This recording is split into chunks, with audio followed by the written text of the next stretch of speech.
This is the Monty Show, the truth in sports talk streaming. When you want unbiased opinions about your favorite team without the spin, all you have to do is find the Monty Show, streaming live and available 24 hours a day, 7 days a week on YouTube. And now, here's Monty. Hey, the Monty Show, live on your YouTube machine. Hello. Happy January 17th, 2024. A lot to get to on the show today. Thanks so much for joining us. We appreciate that all of you are here today. As always, this show is presented by our good friends at The Advocates, theadvocates.com. Did you guys know that an overwhelming majority of us in the United States are in winter conditions? That means snow and ice on the road. That means it's cold out. Hey, not everybody knows how to drive on the snow and the ice. So if somebody hits you driving their twin-turbo V2 engine, make sure that you get to The Advocates, because you didn't deserve to get into that accident, but you do deserve an advocate, somebody to fight for you who's going to get you taken care of to make sure, hey, your car's repaired.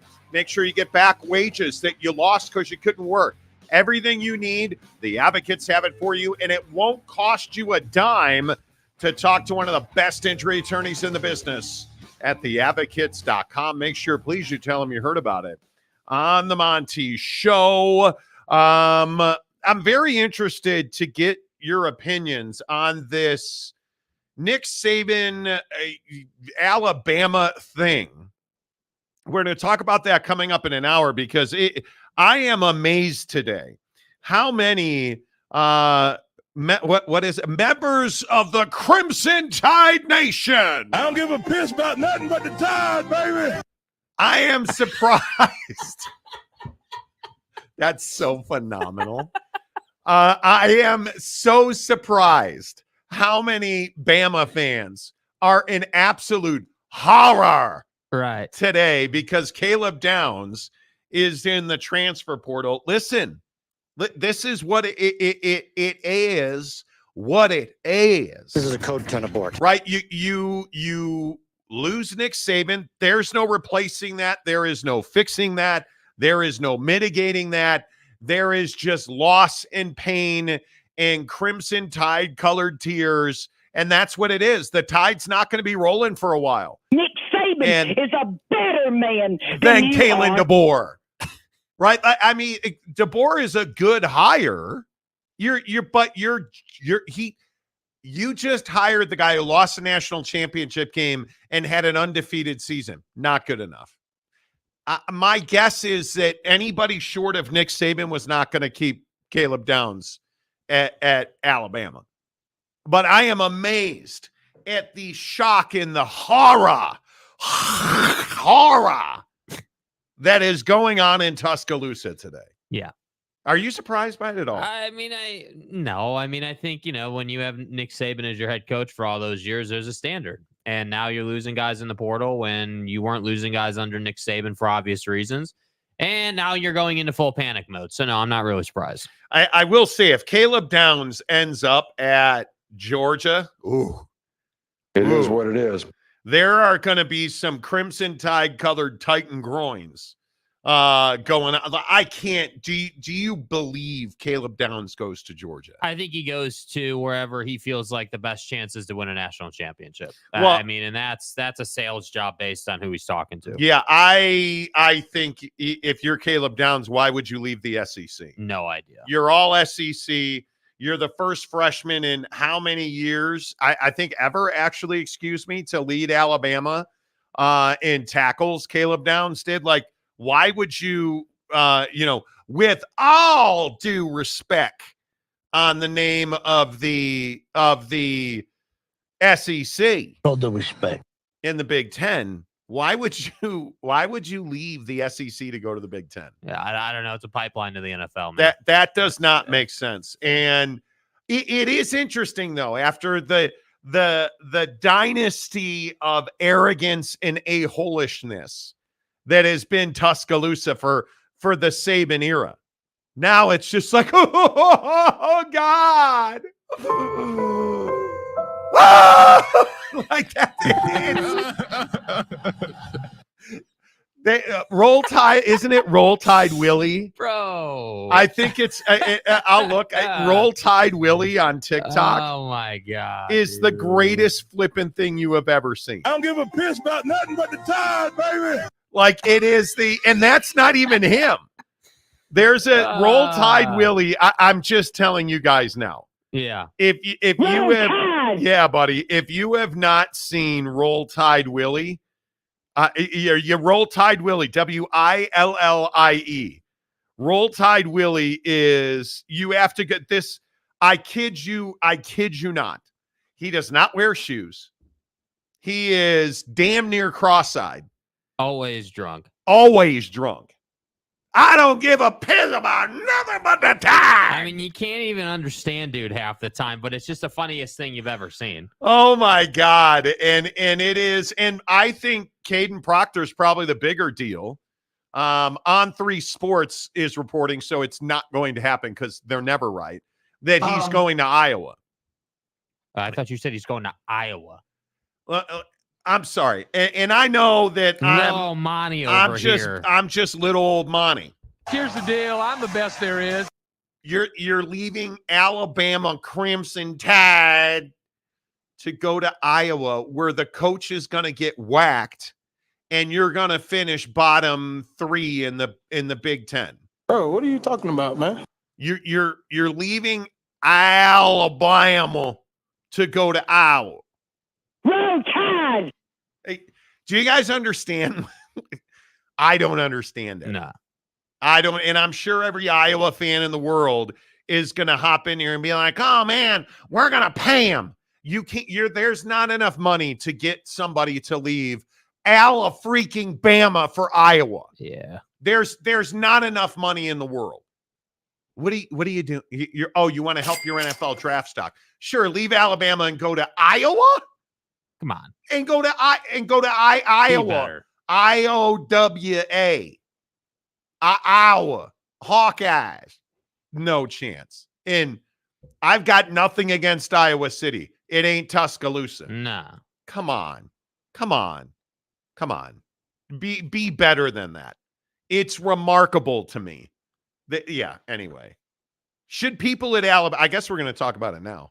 Should people at Alabama be terrified? I think a little bit. Yeah. I think you don't know how far the fall is from greatness. I mean, that's the unknown, right? Like, obviously Kalen DeBoer is, very talented, very capable, really quality head coach, but it's unfair to expect him to be what Nick Saban was. And again, this is the, historic, we always have a conversation of, you don't want to be the guy that replaces the guy. And this is what you're going to deal with if you're Kalen DeBoer. And so, yeah, you're probably going to have a crappy year one.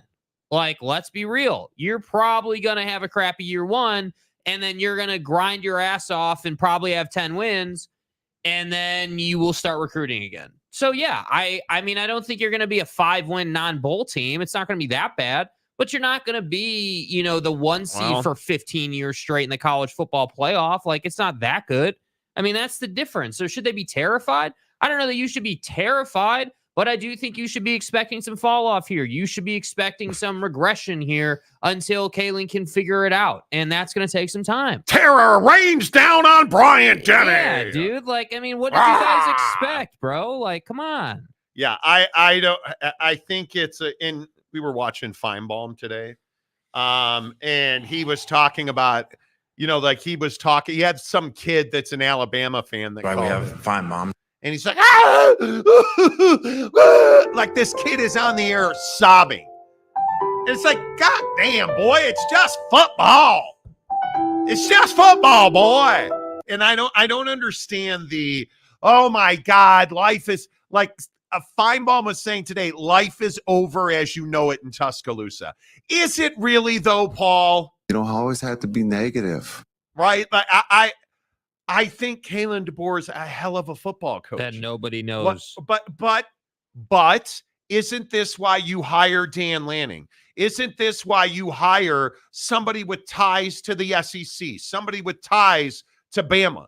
Isn't this why you hire? And I know everybody says, well, the SEC is overrated. Well, okay, go ahead and sing me that song today. Ain't ducking no smoke. Right? Because it's not overrated. And I continue to say, as provincial and territorial as people in the SEC are, this is why they are. Yeah. Because if you'd have hired Dan Lanning, Dan Lanning at Oregon, who was a defensive coordinator at Georgia, Caleb Downs is still in Alabama. Having fun is the name of the game. Right? He's still with the Tide.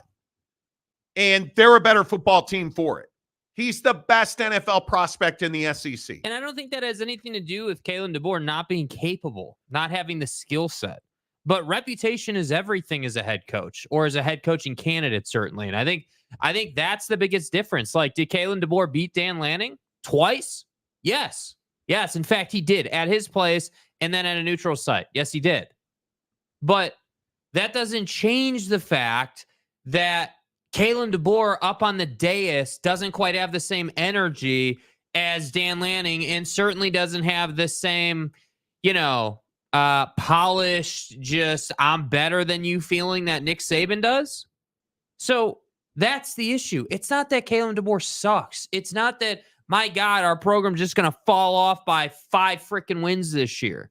It's not that. What it is that Nick Saban has such a reputation to the point where he's no longer referred to by his first name. It's just Coach Saban. Yeah. Like, it's that little stuff that shows you the respect that he garnered. So, yes, you are going to have fall off. No, I'm not surprised that the Crimson Tide Nation is crying and in meltdown mode, because that's what we do in college football. We melt down. We're going to talk all about these NFL head coaching openings. Eagle fan is melting down over Sirianni. Like, it happens every single time. So I'm not surprised that fans are stressed, that they're panicking, that they're like, hey, who the hell is this guy from the P&W coming down to Tuscaloosa?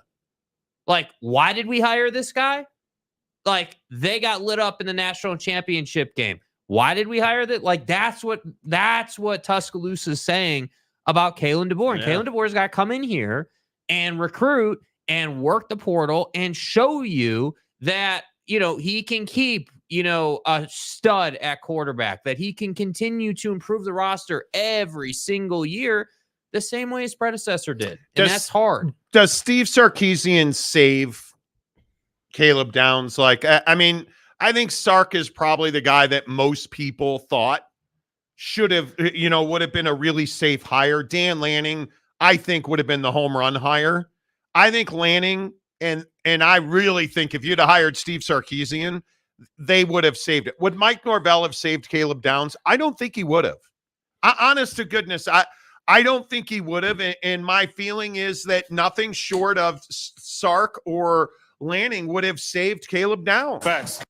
And by the way, Caleb Downs isn't winning you a national championship, Alabama fan. Now, is it a huge loss? Yeah, it's a huge loss. Absolutely, no doubt about it. Irreplaceable. 100%. Irreplaceable. Perfectly set. Yeah. At the same time, you can't be so reliant on one player. Like, I get it. The guy can play. I understand it. That doesn't mean he's perfect. That doesn't mean that he's going to be able to be Superman on the football field. Like, it's a team sport. It's 11 versus 11 for a reason. Like, so understand that. And again, this is why I say DeBoer needs to get in the portal and needs to get his ass on the recruiting trail and make some splash acquisitions, if you will. Like, he needs to bring in some names so people respect him. And I think he'll do that, but it takes time. Yeah, and I think guys like Bond going to Texas in the Lamborghini, get out of here. Like, you're not a championship caliber player, in my opinion. Let's make this unequivocal. You're never replacing Caleb Downs. You can recruit, you can portal. He's all SEC, and he's the only freshman to ever lead Alabama in tackling. Facts. He is arguably Nick Saban's best recruit at safety. You're not replacing that guy. I'm for real. And I hope people understand this is the price you pay when a legend walks away. This is not on Kalen DeBoer. It's not. No. And I know a lot of people want to put it on Kalen. Everybody is outraged. It's not. I think he's going to be fine. But if people truly believe that you can, that you can just sit here and not pay a price. I think it's crazy. I truly think it's crazy. All right, let's get your comments in here on Alabama football, the outrage, the craziness today. Again, as you see on the screen, Caleb Downs is in the portal. I think a significant loss is Caden Proctor. The left tackle for Alabama is in the portal and reportedly going to Iowa. And there's just a lot. There is a lot of pain happening with Alabama. And you look at, the fact that Zion Grady, the 5-star recruit, decommitted. A ton of recruits have decommitted from Alabama. I think might be 12 potential recruits have decommitted, which isn't surprising. Again, I think for Alabama fan, this would have been a little easier if you'd have won a national championship and then he would have retired. Totally get it. Okay, you didn't win a national championship. You didn't even make the national championship game. I understand why that's frustrating, why that's a little more painful. But again, this is the process in college football. You could be an Iowa fan with all due respect. You could be, West Virginia fan, Mountain Mama. You could be, a former Pac-12 fan that now has to figure out what the Big 10 looks like or the Big 12. Like, you could be in these terrible situations, but you're not. You're in the SEC and you're at the top. And by the way, it's not as though, Georgia's like perfect. Yeah, they're probably a little better than you right now. Absolutely. They're probably better than you. But Jake, think about the interview we saw. Greg Byrne, we were watching Feinbaum because Alabama athletic director Greg Byrne was on. And am I the only one who noticed that he was wearing a quarter zip that, essentially is a nod to their NIL operations, and talking about how important NIL is and talking about the fact that Proctor, all but hinted at Proctor leaving for NIL. I think this is the game that we're playing now. And when you lose a coach, all of your players become susceptible. Yeah. And Deion may have started this last year, but I think this is just the reality of college athletics now, that NIL plays such a big part of this. Nick Saban didn't want to play the NIL portal game. You don't have a choice if you're Kalen DeBoer. You don't have a choice if you're Greg Byrne. You don't have a choice if you're Kirby Smart, right? Everybody's getting an SRT, for better or for worse. Yep. That's just the world that we live in. And I think we all want to sit here and bitch and moan about it and complain. What good is that doing you? I think the thing that a lot of people don't consider or think about is that these kids have life outside of football. And that's why in the immediate, in the day-to-day while they're joining your program, that's why NIL is so important to them, because yeah, they want to work their ass off in practice. They want to go out and win national championships. But when they're not playing football, you're right. They do want to roll up in an SRT or a Lambo or a really nice car. They do want to be at the top of the food chain in their community. They do want to be doing what they're doing. They want to be about that life. And I think that's what people don't consider. I don't care who you are. More money makes life easier. It's just a reality of our world. So if you're making more money and you can get to the league, you're going to go to Iowa and chase that bread. So Alabama now has to try to play catch up in the NIL game, if you will, because Nick Saban not only didn't want to play the game, but frankly didn't need to play the game because he's Nick Saban. And that's the ace in the hole that Kalen DeBoer doesn't have the luxury of possessing. You don't have that name recognition. Like, I understand it's no shade to Washington or the P&W or any of that. Like, you guys did an awesome job, but you got to understand the South is its own thing. Tuscaloosa doesn't give a damn about what's happening in Seattle or anything up there. They don't care.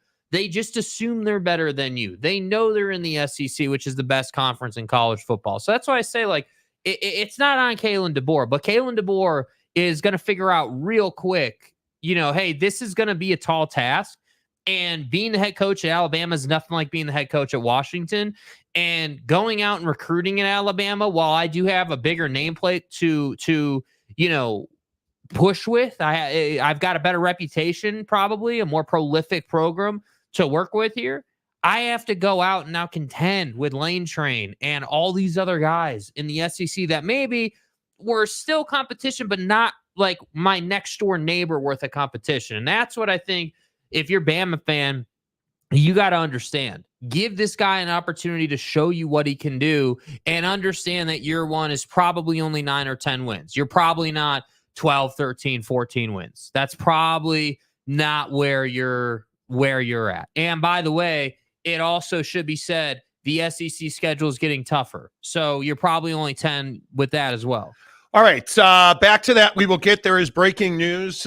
We need to get to the ACC has filed an amended complaint against Florida State. Pete Thamel, ESPN, just released this complaint online. Let's read it together. Florida State, along with every other member of the ACC, agreed to and executed a grant of rights in which it's transferred its exclusive media rights to all of its home games through 2036. Boy, you can see where this is going, and I haven't even read the second half of the paragraph yet. By aggregating their media rights in the conference, members realized more value from the collective media rights, and the media partners in the conference were assured they would have access to all home games of the members throughout the length of the agreement. These agreements resulted in contracts within the ACC and ESPN. And what you're seeing here very clearly is the ACC is now going to detail how Florida State has breached its contract. And in their filing, they say that the conference have and recovered of Florida State damages for the breach of its obligation to maintain confidentiality of the ESPN agreements in an amount to be determined. The court issue a permanent injunction barring Florida State from disclosing confidential information from the ESPN agreements. And I don't mean to keep telling you how awesome and how all-knowing I am. Dude, this is exactly what I told you was coming, right? If you look at this list of allegations right here, we told you the reason that they kept the grant of rights under lock and key at the conference offices for confidentiality and the protection of their business abilities. And that's exactly what this is. Look at number 7. The court issue a permanent injunction barring Florida State from participating in the management of the affairs of the conference while it has direct and material conflict of interest with the purposes and objectives of the conference. Holy cow. Holy cow. The conference have and recover of Florida State's damages for its breach of ACC constitution and bylaws in an attempt to be proven at trial, but which the conference believes will be substantial. So they're saying that the damage Florida State is causing right now is substantial. I mean, right away, this is exactly what we thought was coming. right.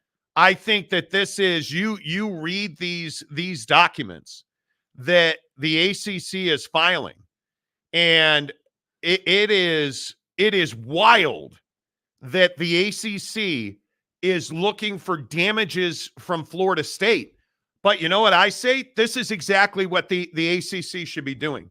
Because as we've talked about on a repeated basis, and I go no further back to the PNW, the Pacific Northwest, and you look at what Washington and the other 9 exiting members of the conference did, all they did was create monetary damage to the 2 remaining Pac-12 members. And who won in that case? Very clearly, Oregon State and Washington State won, and they won unanimously, and it was not close. Yeah. And so now you go back to this document today filed in court as an amended complaint by the ACC against Florida State. The conference have and recover of Florida State's damages for its breach of its obligation to maintain confidentiality. Wow. So they're saying that they broke their confidentiality agreement. They are in breach of contract. And I think number 7 is really important. Injunction barring Florida State from participating in the management of the affairs of the ACC while it has direct and material conflict of interest. That's massive. So you are basically saying Florida State can be in our conference, but we don't want to hear a flipping word from Tallahassee. Mm-hmm. That's what that says. And this is, dude, I think the ACC is going to run over Florida State with this. I mean, I think it's, to your point, like exactly what we talked about. Like the ACC has always had, Thor's hammer waiting to be dropped on Florida State, if you will. Like the ACC is in a position where the contract that these two have agreed upon is boilerplate, like standard operating procedure contract, and Florida State's pissed off it runs to 2036. That's it. Like, you're upset that you agreed to this contract. So what's the ACC doing here? The ACC is just saying, hey, cool, you ran your mouth. Did we stand in the way of you running your mouth? No, we didn't. We let you make all that noise, create all those problems. And now what have we done? Once you went quiet and waited for us, now you started it and we're going to finish it. And I agree, this is very much like the Pac-12. I don't know how, if you're a judge, you look at this and you say, yeah, Florida State's in the right here. All I can say is I watch Suits. I know how the court system works. It was a Suits joke. I'm for real. Anyway, this is black and white to me. I think the ACC baited the mousetrap. And I think that rat Florida State walked right in and started eating that peanut butter, and they just snapped that trap closed. Because all this filing today from the ACC, all this did, if you look at the summary of claims that's on the screen now, Florida State's serial breaches of critical legal promises and obligations which it made over the last 13 years to the ACC. So what does that sentence say? They've been longtime partners. They've understood the rules and the law for the last 13 years. And now, all in one fell swoop, they breached critical legal promises and obligations that they've known and kept for 13 years. For 13 years. In 2013 and 2016, Florida State, along with every other member of the ACC, agreed to and executed a grant of rights. That's a critical sentence. Yes, it is. Because how many Florida State fans came on this show and said, we didn't sign anything. There are no signatures. Well, apparently, according to a court filing, which has ethical and legal obligations to it, you cannot knowingly file a false court filing.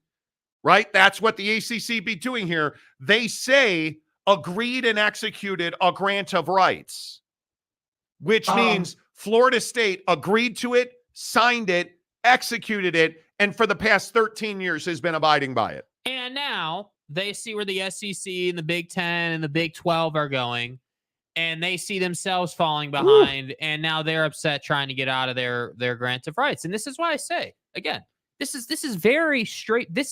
Honestly, this is more straightforward than the Pac-12 thing. I can't even believe I'm saying that. But this is more straightforward than the Pac-12 thing, meaning, hey, it's a contract. You agreed to it. There is no getting out of it. You can pay the buyout fee. Like, there is getting out of it if you want to pay $500 million, which, again, I might add, you agreed to, which I can't believe you agreed to that, but you did. So let's not be victims here. You signed a deal, and now the ACC is simply saying you've been cool with it for 13 years, and now you're not cool with it, so you want out right now. But that's not how it works. But what are they also saying? You breached contracted confidentiality. You had a confidentiality agreement in which it sounds like if you look at the list here, the conference have and recover Florida State damages for its breach of its obligation to maintain confidentiality. So they signed a contract that has a confidentiality provision in it. Boy, it's tough to get away from that. It is tough to get away from that. Court issue a permanent injunction barring Florida State from disclosing confidential information. And then again, number 7, I think, is the absolute nail in the Florida State coffin. Permanent Note that it says permanent injunction, barring Florida State from participating in the management of the affairs of the conference while it has a direct and material conflict of interest with the purposes and objectives of the conference. Cold-blooded, clean, methodical, and thorough. So essentially what they're saying is you're going to pay us because you breached confidentiality, you are in breach of contract, and we want an injunction barring Florida State from taking part in any business and having oversight of any business of the ACC as long as their desire is to leave the ACC.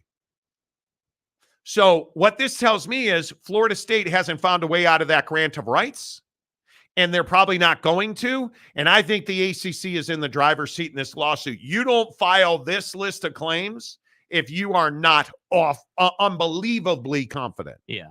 That's what this tells me. Yeah, I mean, you're grabbing this situation by the neck and saying we're in control. This is a big deal. Like that. Yeah, it's absolutely a big deal. And I think if you're another member institution in the ACC and you're sort of on standby here, you're just watching this thing play out in front of you, if you will. You're sitting here saying, yeah, this is what member institutions get when they run their mouth. And I might also point out, after seeing what the ACC's done here, again, that whole portion about like, hey, damages and, hey, you've essentially been running your mouth. That's causing issues. Like, dude, the whole college football playoff issue with Florida State is a bad look for the ACC. And I know they haven't specifically referenced that, but when you think about the college football playoff situation, you think about the fact before that they were still trying to get out of the conference. Like, this has been an ongoing thing for Florida State. And I feel like my biggest takeaway from this filing is, yes, the confidentiality agreement portion, but they're saying, shut up, like, stop, be done with it. That's why they want permanent injunction. And I think what they are doing here is they are essentially saying, yeah, you're going to stay here and you're going to sit in the corner and you're going to keep your mouth shut and you're going to play football and you're going to play basketball and you're going to make us money. And then you're not going to get paid for a long time because you damaged our relationship with the ESPN, who's incredibly valuable to this conference. Yes. That's what they're telling Florida State. And it's going to be awfully difficult. Even, again, much like the Michigan situation, though, the judge that's going to hear this Florida State filing is a Florida State alum, which you would expect. It's a state University of Florida, right? You would expect that. So we'll see how all this plays out. But it is remarkable to me that Florida State put themselves in this situation. This is... I think it's incompetent and mismanagement. I truly do. Absolutely. And I think one of the biggest differences between the Michigan thing and the Florida State thing in terms of the judge is that in the Michigan situation, at least in that situation, you could kind of story tell yourself into believing like the claims Michigan were making, even though they had no evidence or basis to be making those claims. At least there you're like, all right, I'm a Michigan man. I played football there. I'm an alum, went to their law school. Okay, I get it. But here, the problem is that Florida State really, their claims, there's not much to go on here. They're like, you're just throwing stuff out into the open, hoping it sticks to something. And you're Florida State. Yeah. Man.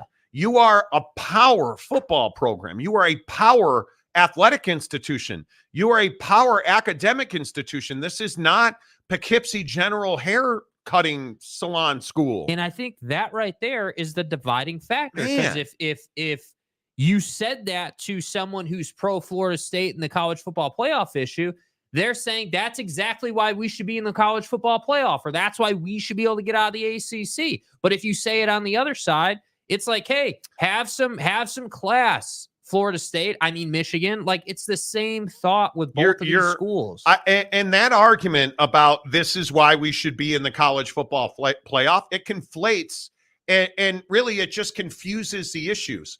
The college football playoff issue has nothing to do with this grant of rights deal, because I don't care what conference Florida State would have been in. The Pac-0, the Mountain West, it doesn't matter. You weren't getting in because you weren't one of the four best teams. That after going through the college football playoff, I think that was very clear. that they would not have competed in those games. Yeah. You can keep throwing that. But what this says is, again, and I don't mean to keep going back to this, but it's the day we were on the air when Washington went to court. And I said, you've got to make an argument.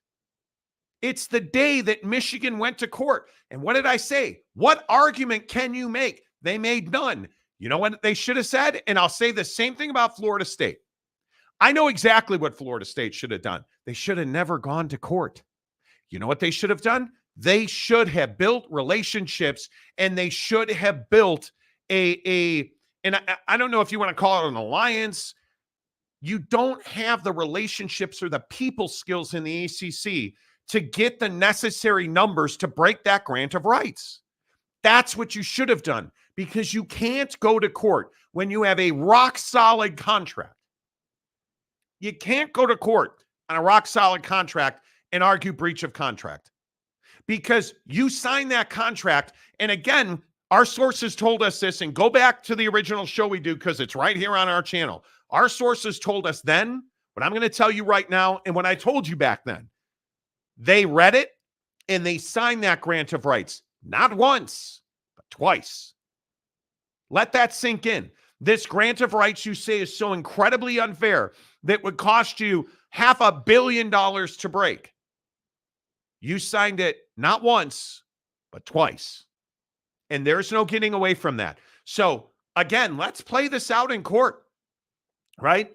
You're the president at Florida State. Sir, ma'am, did you read the grant of rights? Yes. Did you sign the grant of rights? Yes. Your Honor, I move for a summary judgment. Done. Ma'am or sir, did you read the grant of rights? No. Your Honor, I move for a summary judgment. Done. What is your argument? You read it, you signed it, case closed.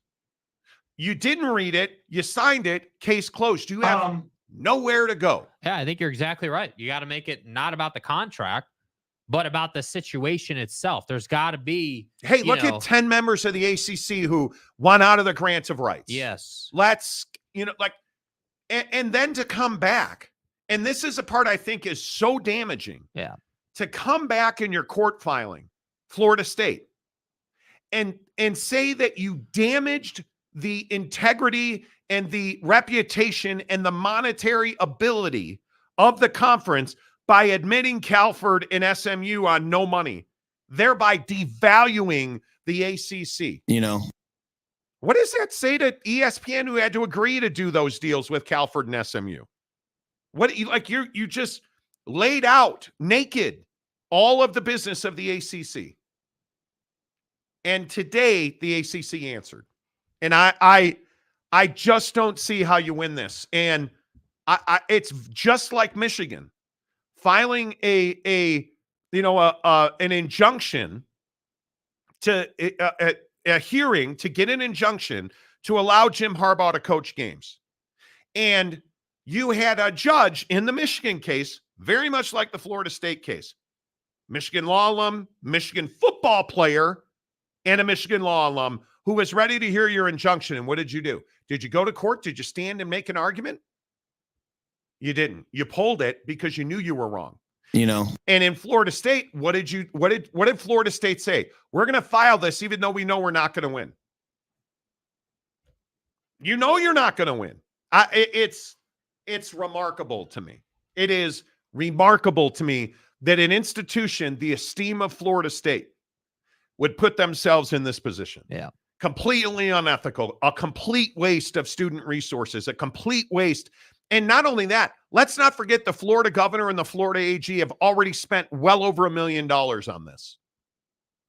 All because of the college football playoff situation. You've spent $1 million. And the college football playoff, by all accounts, still has not answered your request for information. Where's the bite? Where's the dog? The big teeth and stuff. You're going to rip them to shreds. Where is it, Ron? Where is it, DeSanctimonious? Where's your $1 million? And what did Ron DeSantis, the governor of Florida, say? I am going to throw $1 million at this, even though I don't think it'll do any good. That's where Florida State is. It is what it is. Watch the money burn. Eric Wasikowski, good afternoon, my friend. Florida State is just upset. Maryland and Rutgers are making more than them. You signed an agreement, not once, but twice.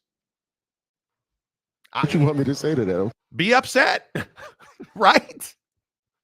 That's the part that's amazing to me. It is the part that is just so remarkable. It is truly one of those, like, this might be one of the most, like, dead bolted contracts I've ever seen. And like, who wrote it? Yeah. Yeah, the Big 12 wrote it. Yeah. The ACC grant of rights. I don't know how many people realize this. The ACC grant of rights is almost a mirror image of the Big 12 grant of rights. How much money did Oklahoma and Texas pay to leave early? A lot. Yeah. A lot. Yeah, they did. They paid to get out early. Anyway. A lot. I'm just telling you, man, these things do not come and go easily. Yeah. Let's see who's all in today. Bailey Dietrich, along with the cheaters up north. Okay. Ron Loney, the ACC doesn't need any help looking bad. No, they don't. This whole thing's a blight on the face of the ACC. It truly is. But I do think, and again, this is where I think the ACC learned some lessons from the Pac-12 situation. The ACC is not going to play soft here. No, I don't think they will. They saw how the Pac-12 melted down. They saw what happened when the member institutions stood up, and they're not going to let that happen. Yeah, I think that's a very interesting question about how this ends for Florida State. The eye patch, who are these geniuses that would sign a 10-year contract? It's called the Pac-12. And how did that work out for the Pac-12? And again, I think this is why that Big Ten grant of rights will be the last one we ever see at that level. I think things will change dramatically. Harry Austin, you guys keep discounting Florida State.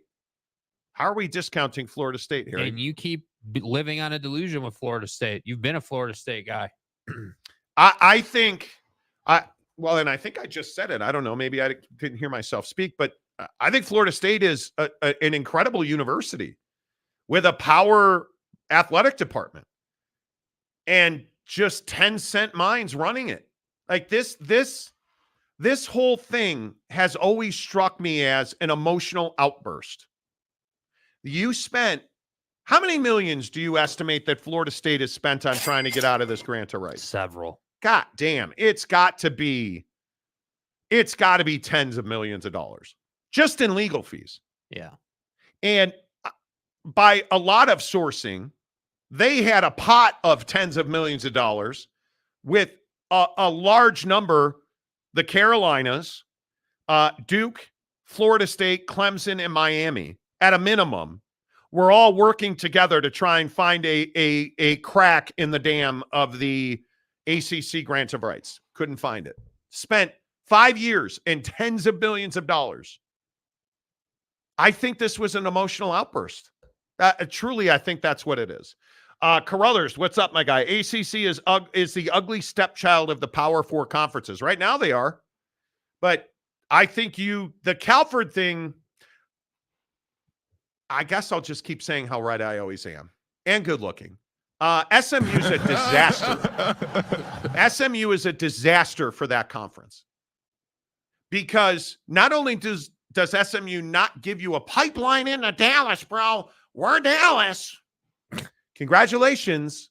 Just because it says Dallas on the front of your uniform does not mean you're Dallas. Hey, did you guys take a run at, Caleb Downs or anybody who went to Texas recently? Or, everybody in the transfer portal is going to SMU. Right. I mean, you're Dallas. Right. But now the college football playoff will not recognize SMU as a P5 university. So you're not going to get any money, and the ACC is not going to get any money. So where are you going to get your money? Oh, the boosters and the collectives. Cool story, bro. And then ESPN goes broke, and everything gets real interesting. How does ESPN go broke? Yeah, where's that coming from, bro? ESPN is not even struggling financially. Again, I don't know where this narrative come from. Have you guys checked the numbers on football the last 6 weeks for ESPN? We're talking about all-time viewership numbers. All-time viewership numbers. And the NFL and the NBA are on the verge of buying minority shares in ESPN.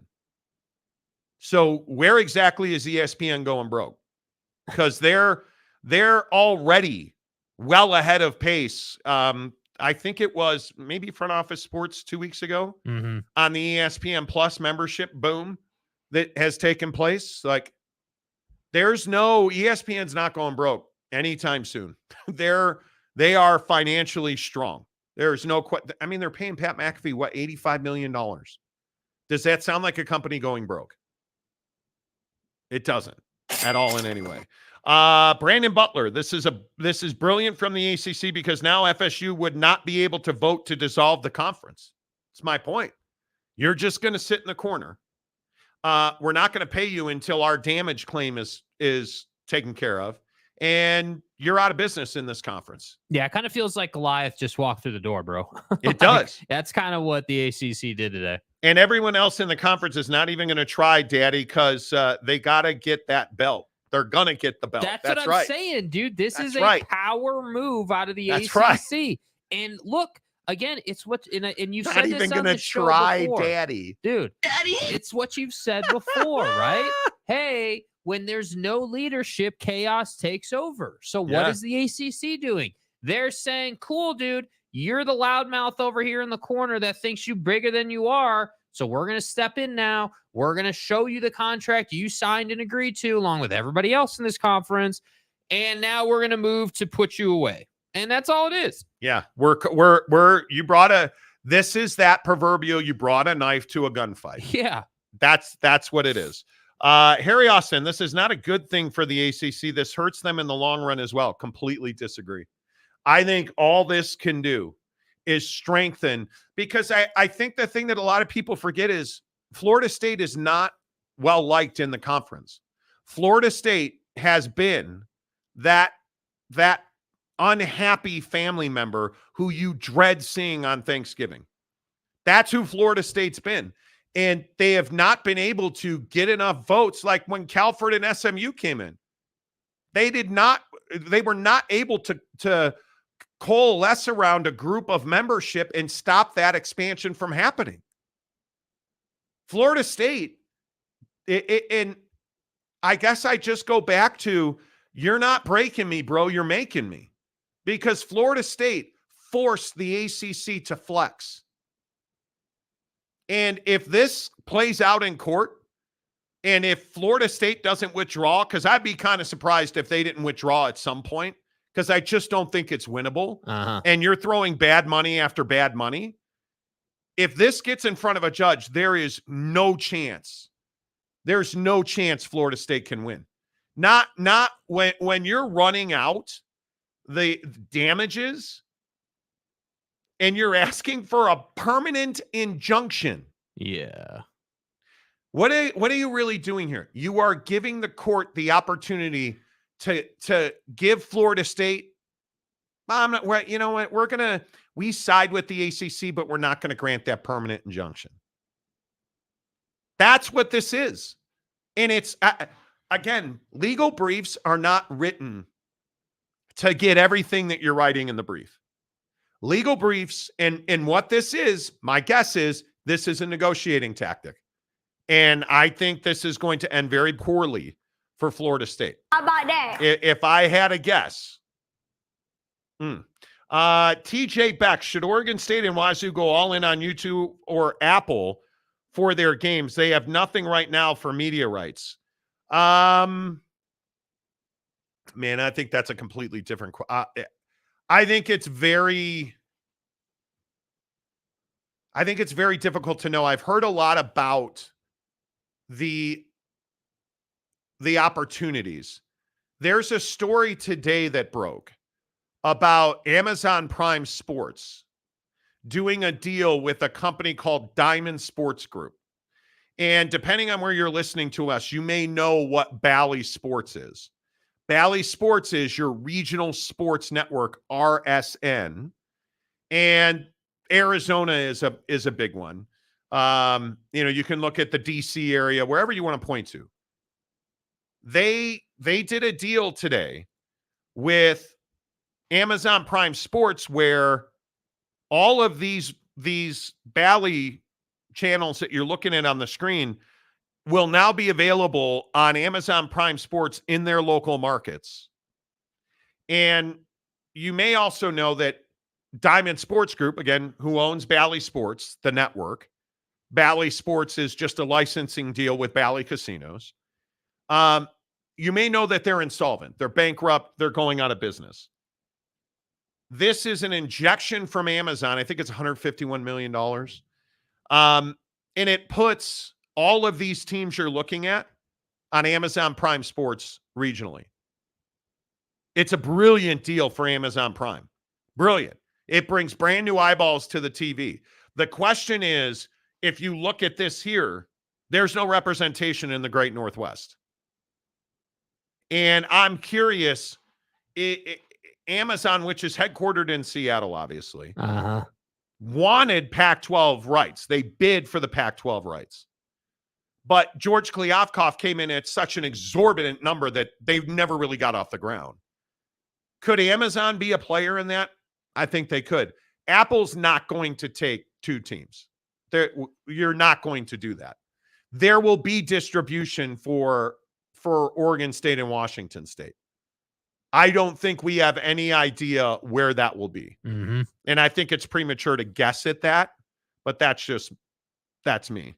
Like it is that's just, we'll see. Yeah. We'll see how that plays difficult out. to say. So pretty significant story in college athletics.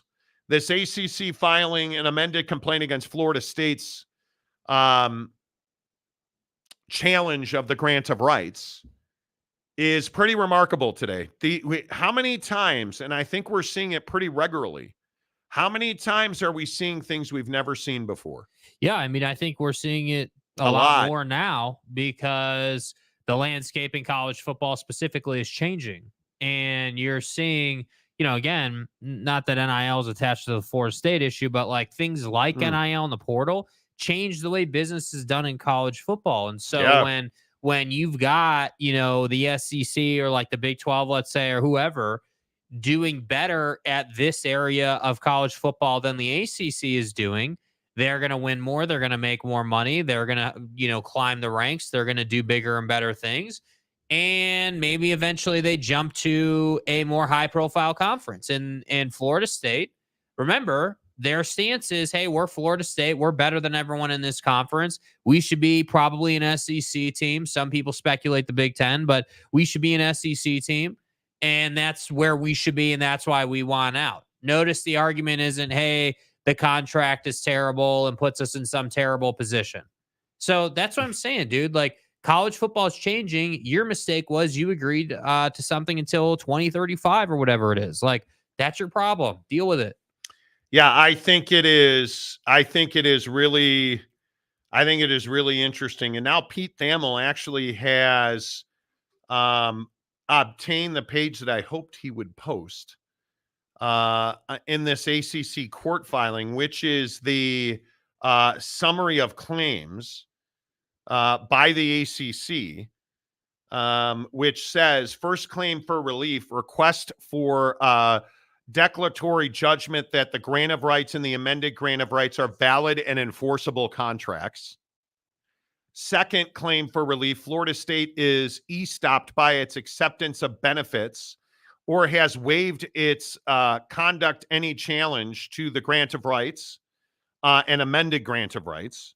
Third claim, Florida State has breached its promise and grant of rights and amended grant of rights. Fourth claim, Florida State has breached its obligation to protect confidential information. And there's that term again. And I think it is incredibly important when you have a confidentiality agreement as a part of a contract. Ooh, I might be completely wrong, but it sounds like Florida State didn't read the fine print. That's what it sounds like. Fifth claim, Florida State has breached and continues to breach its fiduciary obligation to the conference under the ACC's constitution and bylaws and North Carolina law, which I'd remind you, the ACC is based in North Carolina. Sixth, Florida State has breached its obligation of good faith and fair dealings under the ACC constitution and bylaws. And Florida State has done this by essentially saying, we don't like the financial agreement that we have to take part in. We want out. That's because that's their whole argument is it's hurting us financially. It's too expensive to buy out of. Please help us. Mm-hmm. That's their court art. That's their argument they're making in court. So fascinating day. Fascinating. We started talking about Alabama backsliding and now Florida State. I don't see how Florida State wins this. If somebody would like to show up and make the argument on how that happens. I'm sure someone's going to try. I don't know. I don't know. Kurt Myers, whatever happened with the 60 million Comcast, you guys? I don't understand why this hasn't been fully grasped because I think it's been explained a million times. That bill paid itself because Comcast stopped paying the Pac-12 to offset the overpayment that they had previously. It's not as though like the lawsuit with the Holiday Bowl or whatever you might want to point to. Yeah. It's not as though the Pac-12 just has a $60 million bill sitting there that they have to pay to Comcast. So, and so many people trip over that. And I'm not sure why that's been such a point of contention. I think because it probably blew up and was such a big talking point. Yeah. It's irrelevant. The bill paid itself. It truly did. Scott of Greywater Watch, government bailout for Florida State? I don't think so. Nah. Jeff Woodworth, Florida State will lose this by more than they lost to UGA. I don't think that's possible. Well played, sir. Gumby fresh out. Florida State waves in opposition. Anita Dick and me. Waves in opposition. Amazing. Hour number 2 of the Monty Show presented by our good friends at BuckedUp. BuckedUp Energy. I've been sitting here drinking a Miami, which is finally back in stock. So many people have messaged me asking, hey, bro, where can I get some Miami? Can I take one of these because it's so hard to find one? Would that be okay? I'll break your arm. It is so hard to find. Miami, in my opinion, is the best flavor. It's my favorite flavor. Mango Tango is another, like, all of BuckedUp's flavors are good. Cherry candy's really good. But Miami just hits different. It basically is pina colada on steroids. It's so smooth. It is. It is smooth, man. Like it is, obviously we've all had a lot of different drinks in our life and things we drink on the day to day. That is by far one of the easiest things I have ever had the opportunity to drink. Totally. And get it right now at BuckedUp.com. You can also go to Walmart here in the great state of Utah. Any of the BuckedUp stores. The one in South Jordan rarely has it, but they sell it by the case in those stores. You can get it at Walmart.com. Walmart, one of the official distributors. But if you're one of our great listeners in Texas, any of your H-E-B stores, any of your Walmarts there, Maverick, for any of our people in Nevada, Arizona, Utah, Idaho, any Maverick store will have it. Like anywhere you get an energy drink, you can find BuckedUp. It is difficult to get BuckedUp Miami. It truly is. It is that good. So hook it up. I tell you every single day. I got up this morning at 5 a.m. I had an appointment at 7 a.m. this morning. So I got up early, did shoulders this morning, the pre-workouts, the BCAAs. Do you even lift? And I'm begging you. You obviously everybody heard this story about the Golden State Warriors assistant coach. Yes. Who passed away early this morning from a heart attack. He had what they're calling a medical event in a restaurant in Salt Lake City. He died this morning in a Salt Lake hospital. This cat was 48 years old. Just a young dude. You guys, you have to live a healthy lifestyle, and BuckedUp has all of that for you at BuckedUp.com. I'm begging you to get your creatine rolling. Whether you work out or not, every morning, 1 scoop of creatine, put it in your coffee, man. Put it in your water. If you're an energy drink guy, put that creatine in your energy drink, in your oatmeal, in your eggs. Creatine tastes like nothing. So you can put it in anything that you drink. If you're an OJ guy, put a scoop of creatine in your orange juice. Get healthy, get moving, get your brain healthy. Because one day you're going to wake up and maybe you won't wake up. We take it for granted. get healthy. Obviously, if you watch this show, you know that I am really singularly focused on that. Whether it's because I want to be a better golfer, whether it's because I want to be a better dad, although I'm a terrible father, so I know I'll never meet that bar. Okay, thanks. Whether it's I want to be a better husband, father, a better friend, a better coworker. Do it for what your motivation is, but get healthy. Please get your physicals. Please get your colonoscopies. Get to BuckedUp.com and get healthy. Get your pre-workouts. Get your creatines. Get your buckshots. Like the buck. I'm telling you, buckshot, all of these other energy shots that you get, they're full of sugar and they're full of crap. Not at BuckedUp. BuckedUp.com. Get the buckshot. Get in the description on our YouTube channel. Get 6 free buckshots, 0 sugar, 100% naturally sourced caffeine through green tea leaf extract. Live that healthy lifestyle, man, at BuckedUp.com. I always tell you on the show, they have really helped me lose weight. I have thinned out. I am stronger. And today's the first time I think I will probably say this, but I was doing shoulders this morning, and I was doing this really difficult lateral raise, and then you come in front, and then you go down. And for the first time this morning, I took off my shirt in the bathroom, and I was like, dude, you have arms. Like, I actually have arms. I've lost that much weight and that much fat to be healthier, to work out better, to golf better, to live better. Thank you to my friends at BuckedUp.com. Let's see. Where are you guys? James says, Sean, where in Walmart is the Bucked Up? James, my way, dude. James also says HEB has Bucked Up. Oh, absolutely. HEB has Bucked Up. Yeah. Absolutely. HEB has Bucked Up. And I'm telling you, it is one of those things where you have to find a way. You have to find a way to live a healthier lifestyle. Sean Rollins says, my Walmart is stacked with Bucked Up. Love it. Yes. Love it. I will tell you, it is tough to get. It is tough to get. Harry Austin, I verify the HEB in San Antonio as Bucked Up Miami, winning unlike FSU per Monty. Wow. I'm for real. See what he did there? Not FSU. So you better check yourself. Like Hey, Monty. look, man. Hey, Monty. Monty's not the one who signed a contract for 20 plus years at a time. I did not. No, I did not. You know, it is what it is. Hero 75. $10. The only ground FSU has to stand on is it's a very, very weak.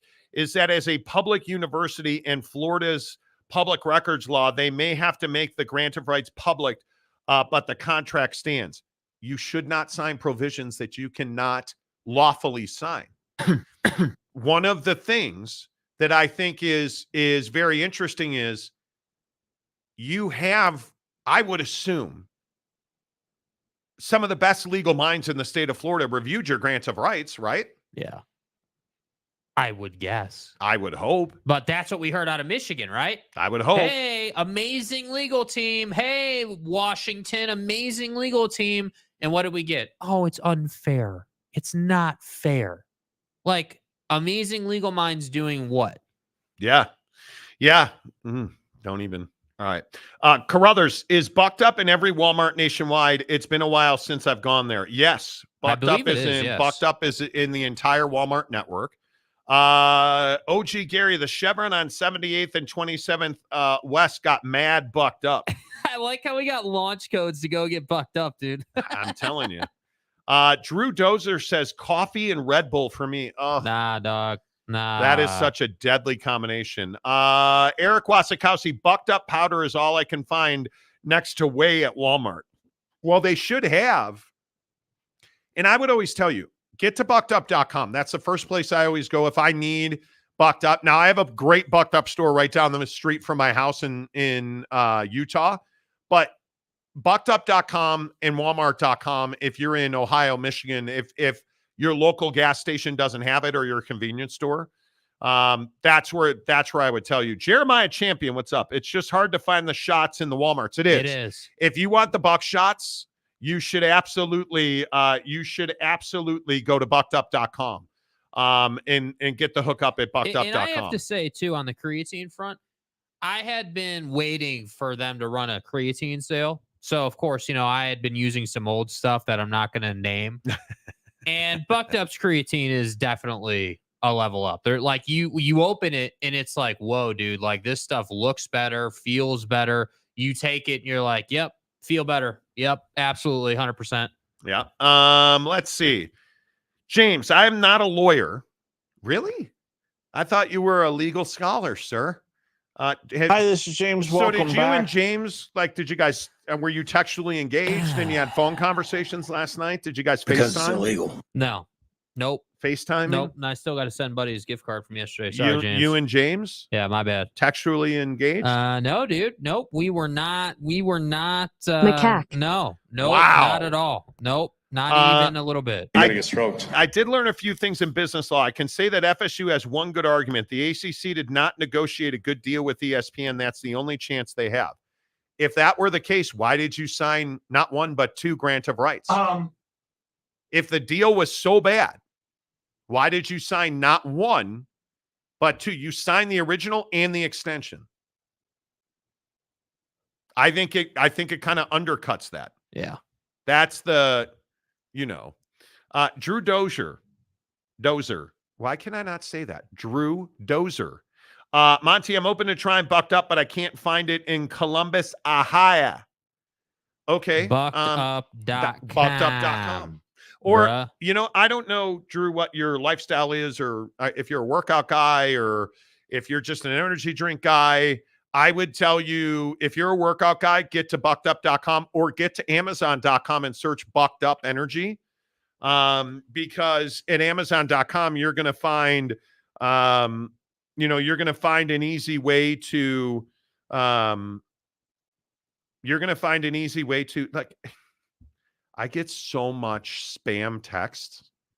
It's amazing to me. Okay. If you go to, and it really bothers me. I pay my gym a right aorta, bro. Keep it like, real. Stop texting me about your clothing sale, jackwagon.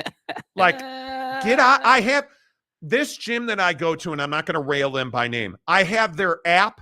It's the only way you can check in is to have their app. Yeah. I have their app, which I can't turn off notifications for, so I delete the app, and then the app like you can't get rid of the thing. And now you're texting me directly. You're why? So you're textually engaged. Oh my God. More than I want to be. Yeah. Right? Like it just makes me crazy. If you search Bucked Up on Amazon, all of their stuff comes up. Do it. Their 6-point creatine is the first thing that came up. And look at that. A case of Bucked Up energy drink, $29.77. On Amazon. Get it, dude. Get it done. Send us your pictures. Let's go. Yeah, go hook it up. Send me a picture. We'll hook you up. Their creatine monohydrate. I take their 6-point creatine, but their creatine is $19.95 right now. Their monohydrate is $19.95. The 6-point, which is a mix of all creatines, is $32.36 on Amazon. Man, I didn't even get the 6-point. I got the monohydrate. So get a better deal at BuckedUp.com. Use the promo code Monty. It saves you 20%. I'm just telling you. Send us a picture today. Get creative. Maybe. I'm not guaranteeing anything. Don't hold me to it. Maybe we'll feel generous at the end of the show. Maybe. Unless your name is James, and then you and your best friend Jake here are already. Yeah, boy, the documents coming out of this, the ACC requests that this court grant permanent injunctive relief, barring Florida State from acting in breach of its fiduciary obligation under the ACC Constitution, as well as principles of statutory and common law in North Carolina, by barring it and its president and other representatives from participating in management of the affairs of the conference while it has a direct and material conflict with the purposes and objectives of the conference. Let me read that again. Principles under by barring its president and other representatives. They're asking a judge to tell the president of Florida State to suck it, and you have no business here, sir. That's remarkable. Oh my God. That's savage. Here's what's going to happen, Tonto. I got some help on the stuff. Stephen J says it's pronounced Drew does her. Thank you. Oh, stay home. Thank you. Got it, dude. See, that's the kind of clarity we need on the program. How would we have known that it's Drew does her instead of does her unless you would have explained it, dude? So thank you, bro. Does her. Thank you. Gumby, does this mean I got to create a Twitter account? It does. It's called X. Or you can just DM Jake if you're on Insta Snapface. Yeah. Drew does her. 1995 is way better than GNC's garbage creatine. I used to be a GNC garbage creatine consumer. And trust me, one of the measures that I use to decide if a product is quality, does it dissolve when I put it in water? If I take a scoop of creatine and I put it in water, does it dissolve? BuckedUp's dissolves almost immediately. Yep. The other one does not dissolve immediately. Jeff Woodworth, yes, Gumby, you need to have a twat to have one. Okay. Carruthers, the phone ring drop makes me feel old. Yeah, with the mode of the dial up. It does. You know what that reminds me of? Remember AOL? And you put the disc in the disc in. Yes. And it died. Hey Mom, can we need to head over to Best Buy to get a faster modem? I cannot tell you how many times my mother smacked the crap out of me. Get off AOL. Remember the day when we had and I know this is crazy, landline phones. I know. Landline phones. What's a landline phone, dude? Prick. Stephen J. Have you ever used a landline phone? Yes. You have? Yeah. I haven't. Okay, I'll say this, though. I haven't used a lot of wired landline phones. You know, the ones that are cordless phones. I used cordless landline phones. Oh my God. Yeah, I used cordless landline phones. Oh my God. OG Gary, Carolina. Exactly. North Carolina. Okay, now I just got a DM from an account named OSU Cowboy Country. Oh Jesus. I'm curious who this is. I mean, I don't know anybody named OSU Cowboy Country. That's your boy. Yeah. It's your boy. What's he want? He said, "Okay, does this work?" What's it? Asking me if I need his email. Yes, James, I will send you the gift card after the show. My apologies, bro. Jake is a loser. Drew does her. My nickname either Droopy Nuts or Drew Dozer. Now I'm confused. I kind of like Drew does her better. Stay hard. But All right, we're gonna move on here. Dan does cats. What's a couple million between friends? Oregon State and Washington. Exactly. Gumby Fresh Out only users. Okay. Okay. Well, call you Droopy Nuts from now. Right. OG Gary, breaking news. ACC merges with the 12. Nah, never gonna happen, man. Well, now that Gary's a Florida State fan, that'll be really good for you, Gary. Yeah, Gary's a Florida State fan. Yeah, that's really good for you, Gary. Tanner Plummer says X gonna give it to you. Hell, X gonna give it to you. Sorry. Speaking of Tanner Plummer, let's kick off hour number 2 and a quarter because it's 15 minutes in an hour. What's going on in the National Football League? Bill Belichick versus Jim Harbaugh.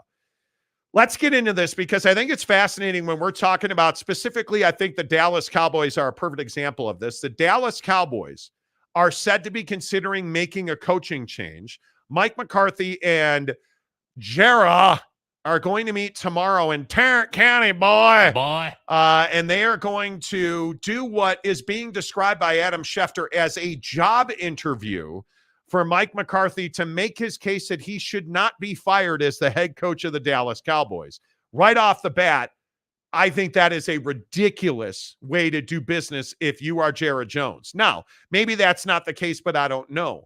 Mike McCarthy, and this is really important, Mike McCarthy has done a good job as the head coach of the Dallas Cowboys.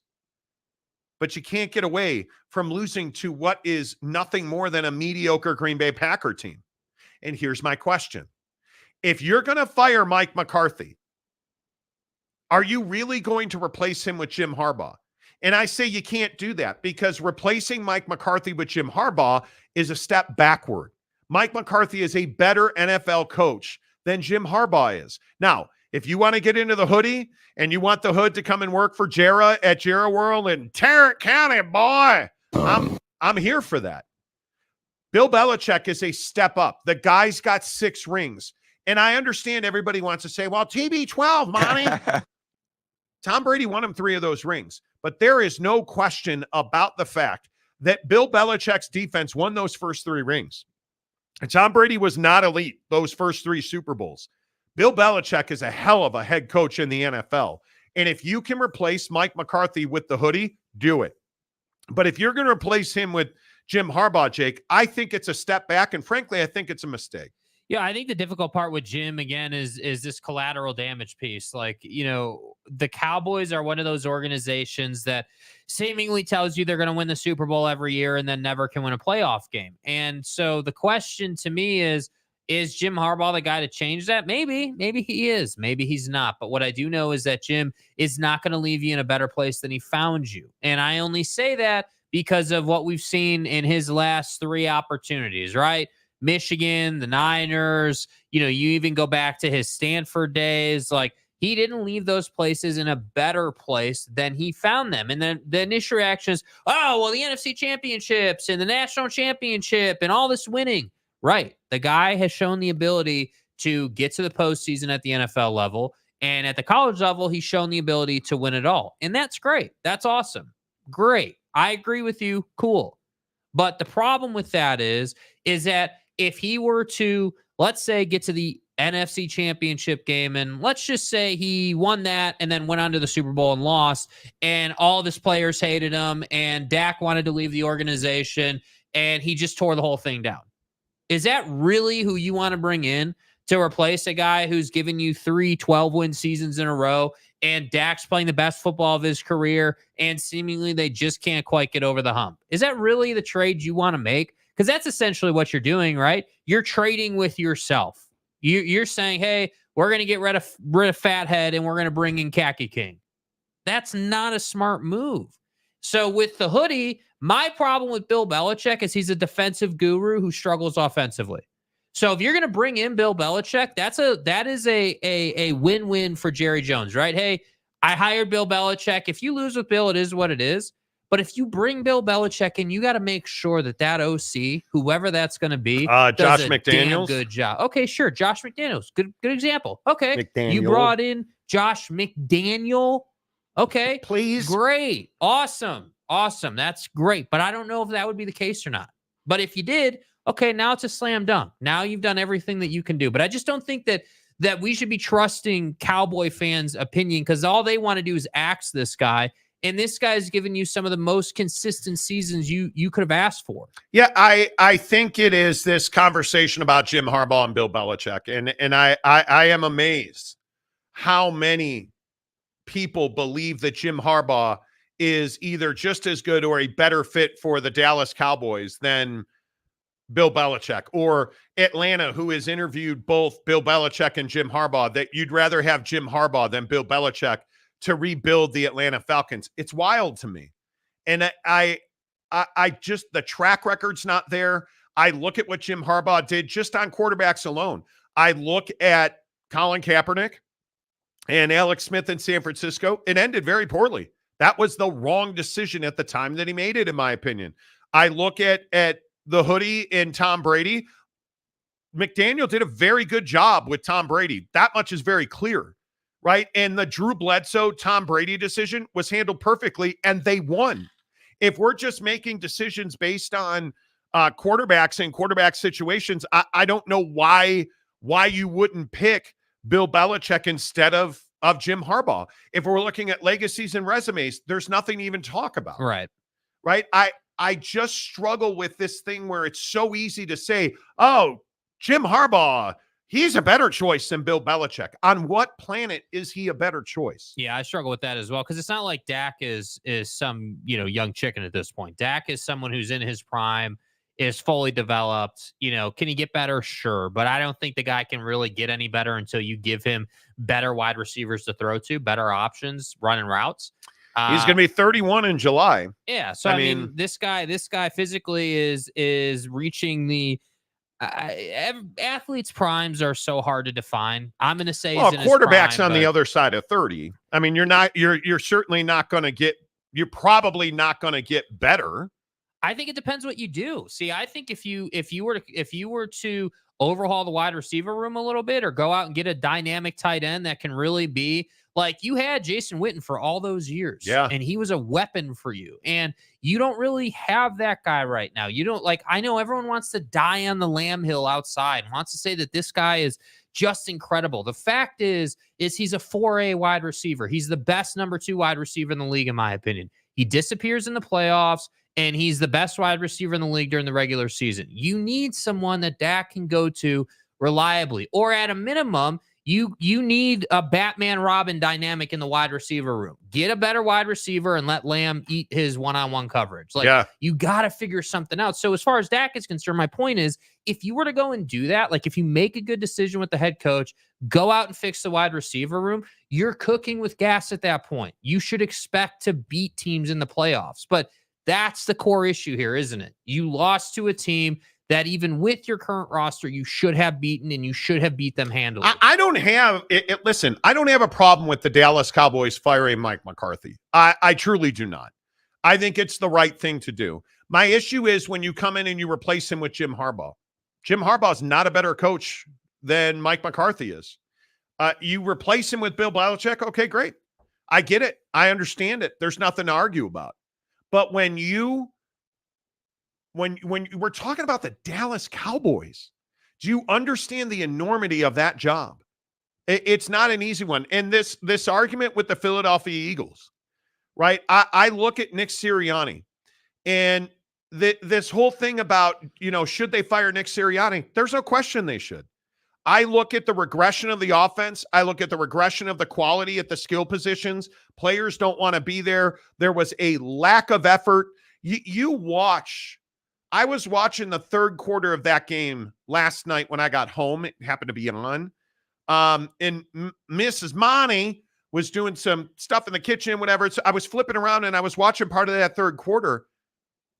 You have wide receivers trotting down the field in a 4-receiver set, not running hard. And you have Jalen Hurts throwing up a Hail Mary because he had 3 seconds and his wide receivers are not looking back, and they're not you have 3 guys on the left side, and you have your tight end who runs a 7-yard in, never even looked. And it repeated itself throughout the second half.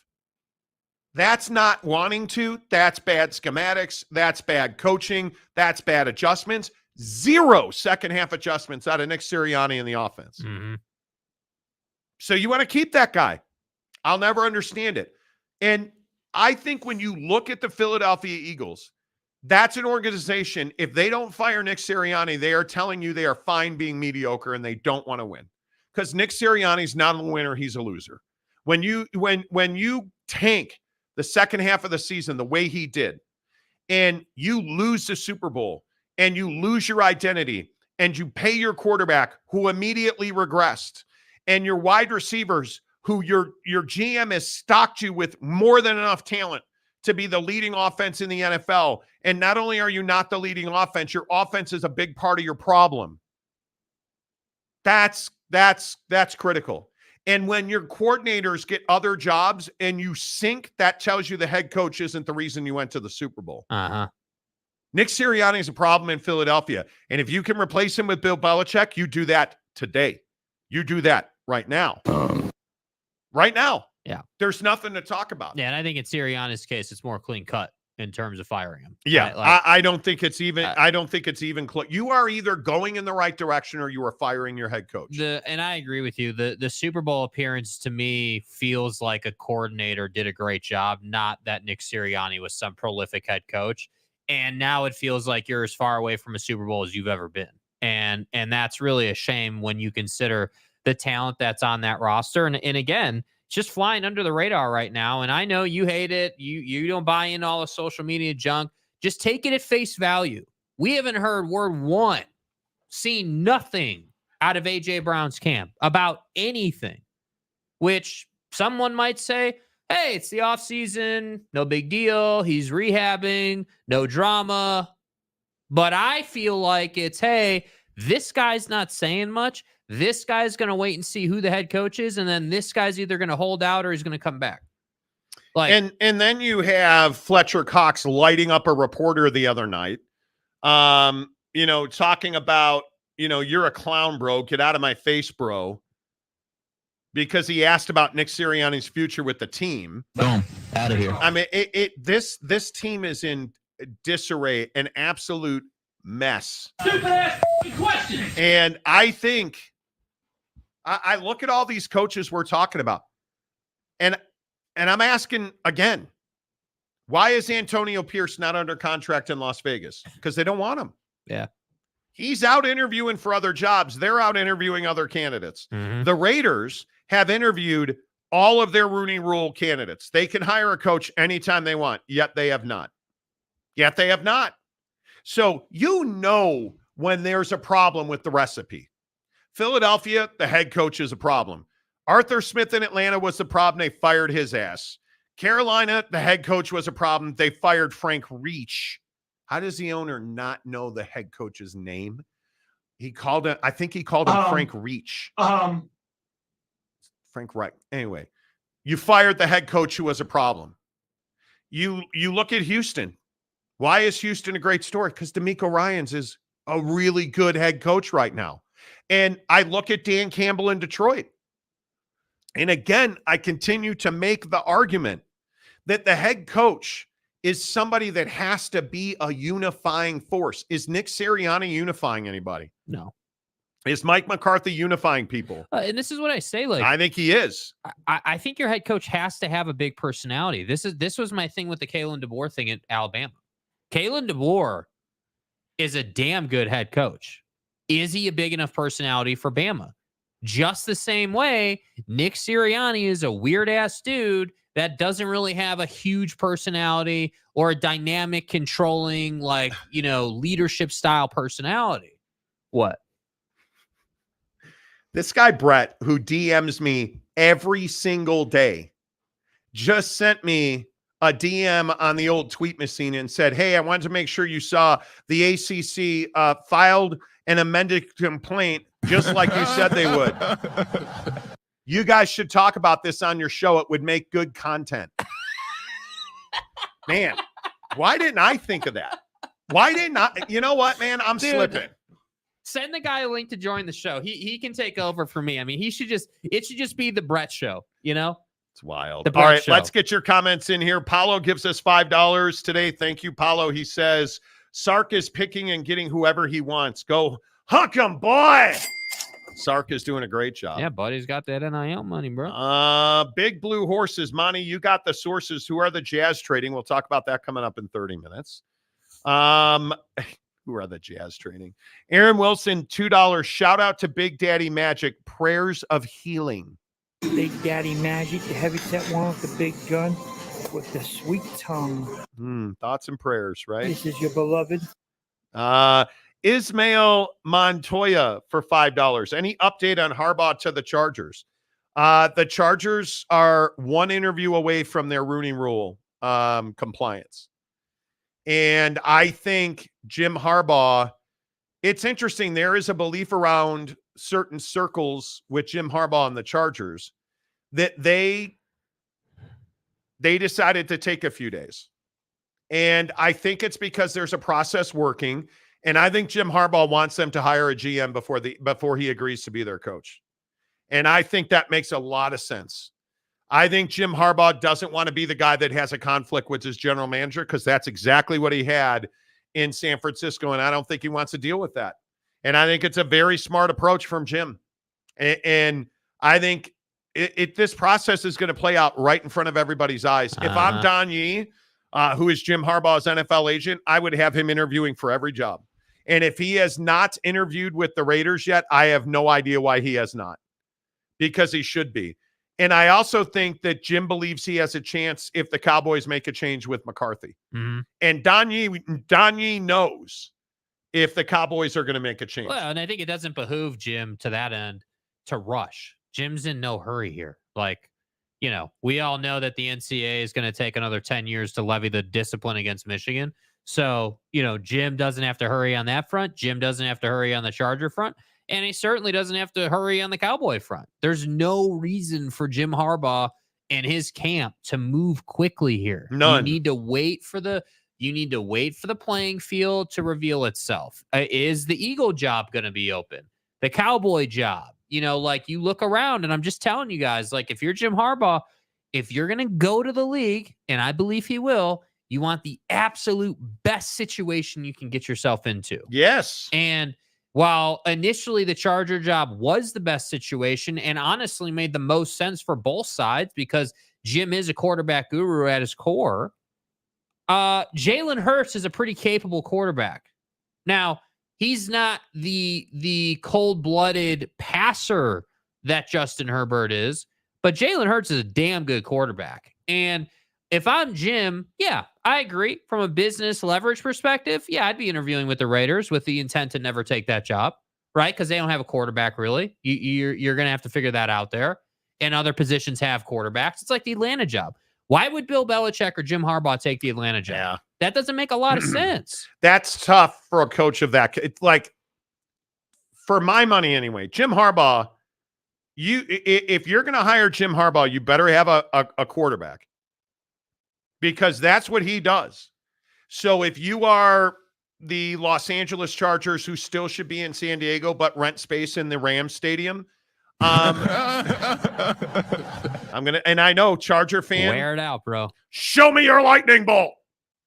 Every time Charger fans, Monty, you got to stop saying that. San Diego's dead. No, it's not. No, it's not. That whale's vagina is prime.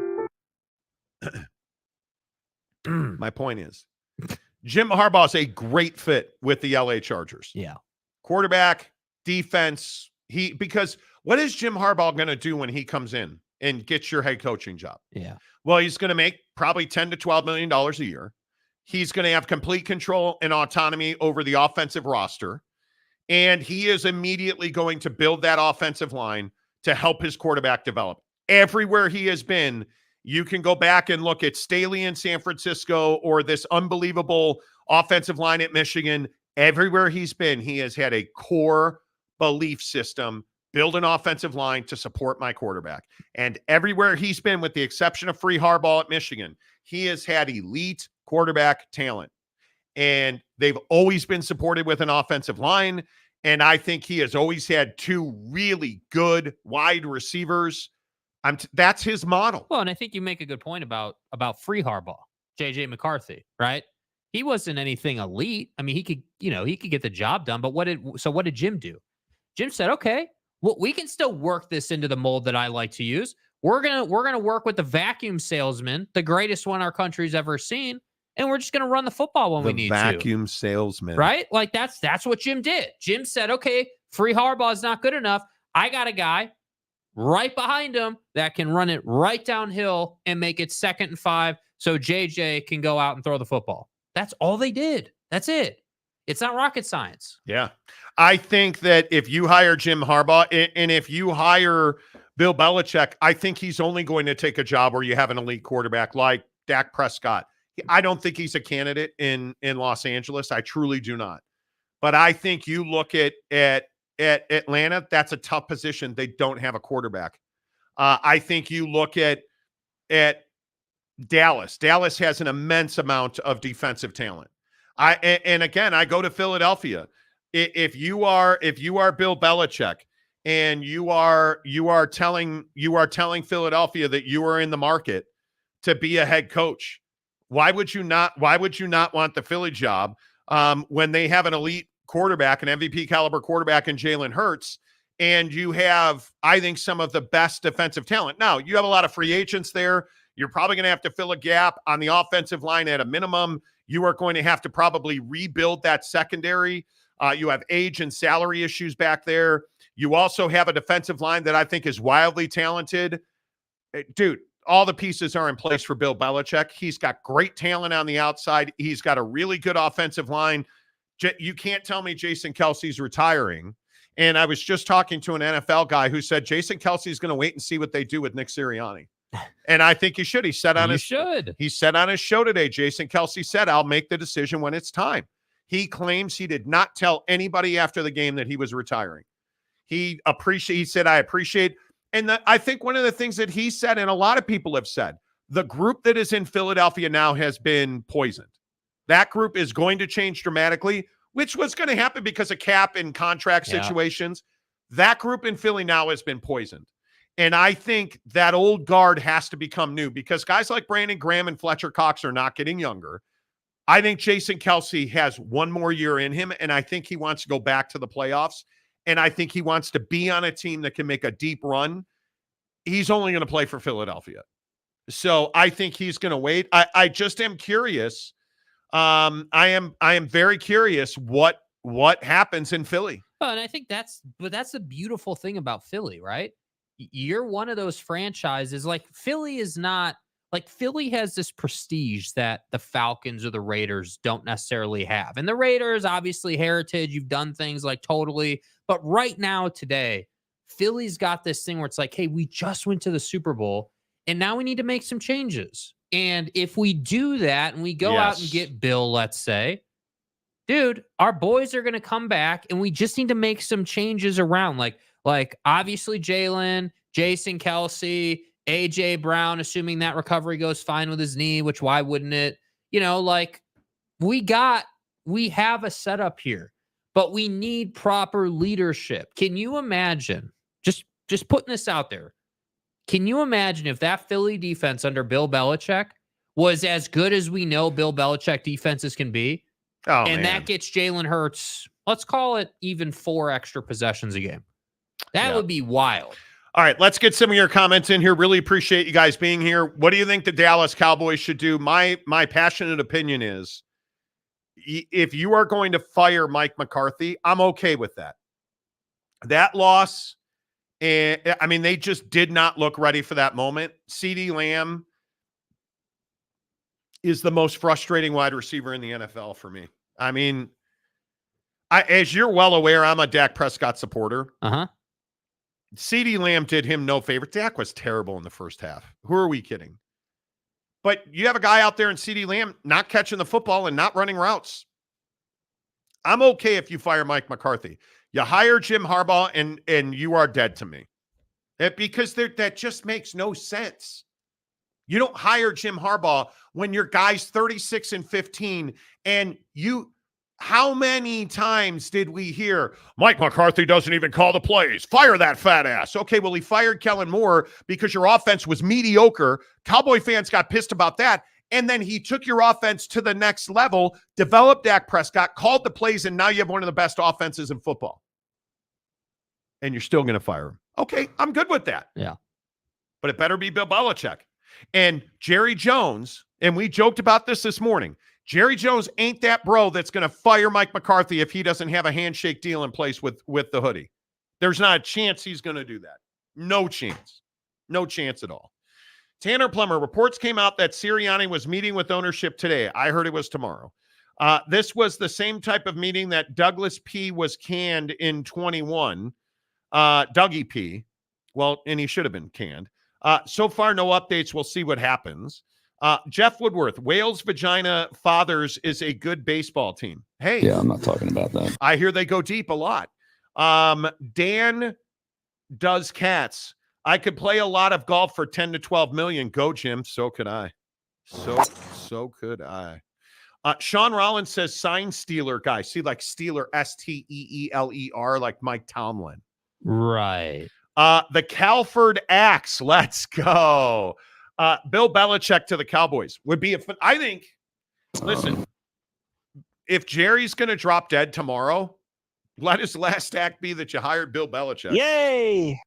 You know what I mean? Like, I'm sitting here thinking about this as we're having the conversation. I'm just like, dude, like, you can't lose in the court of public opinion if you hire Bill Belichick. You can't. Like it literally is. It's the epitome of a win-win thing. Okay, you hire him, you win a Super Bowl, win. You hire him, you suck, you don't make the playoffs, Bill retires. He just wasn't all that interested.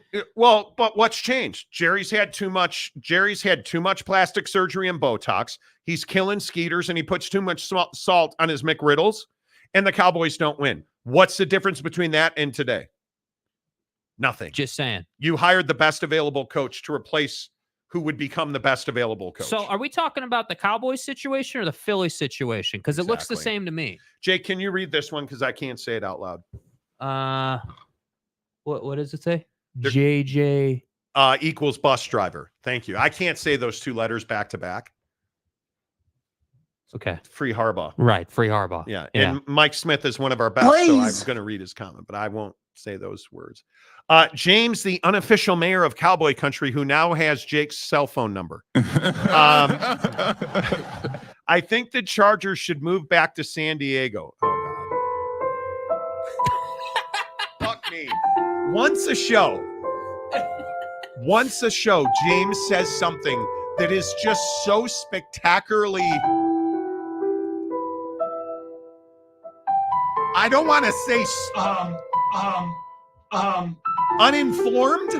It's so spectacularly out of left field and not possible. Maybe I need to start pre-screening these. Yeah, who was the producer who said we could take this call? I think the Chargers should move back to San Diego. If they negotiate to have a new stadium built, the ink isn't dry yet. They can play at Snapdragon for a few years, do an open air stadium, and enjoy the nice weather. Is it possible that they could ride the D? Do you know nothing about the culture of San Diego and the Chargers with the Spanos family? Listen, I like Los Coyote Cafe in Old Town San Diego a lot. I do. And La Jolla is wonderful. That doesn't change the fact that lightning bolt country is not moving back to San Diego. Show me your lightning bolt. That's not happening, bro. That's right, T. The Spanos family can't even step into La Jolla County. That's not real. Into San Diego County. You can't. I'm telling you, it's not possible, bro. There is a kill order on the Spanos family in San Diego County. You've got Steve Ballmer out here building awful stadiums and domes. And you think the Spanos family can't do the same thing? Come on, dude. Come on. Do you understand that there are snipers positioned on top of the Mormon temple that is beautiful and right off of the freeway? The 405, the San Diego freeway. There's a big, beautiful Mormon temple. This is fucking America.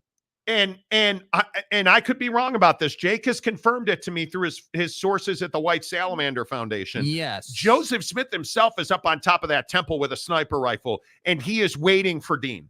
He is going to double tap Dean's forehead. If he ever stepped, I've probably gone too far. This is okay. I mean, we do, yeah. It's not the best situation, and we all know that. Oh, fuck. Here we go. I think the Cardinals should move back to Chicago. I think the Cardinals should move back to Chicago and compete with the Bears for the worst run. Should the Titans move back to Houston, bro? Listen, bro. We're moving back to Houston, and we're gonna take Big Daddy Boss Frog, Mo Syed. Big Daddy Magic. He runs the entire world, and he's gonna fly down in his Porsche helicopter, and we're gonna have a fight to the death for the Houston Oilers uniforms. And Mo is gonna stomp on Eddie George's face. Just a stalwartness. Should the Titans move back to Houston? People will die. Schemers trying to control their little worlds. So good. Because it's all part of the plan. Mike Smith, I love how James has the superpower of triggering money at the drop of a comment.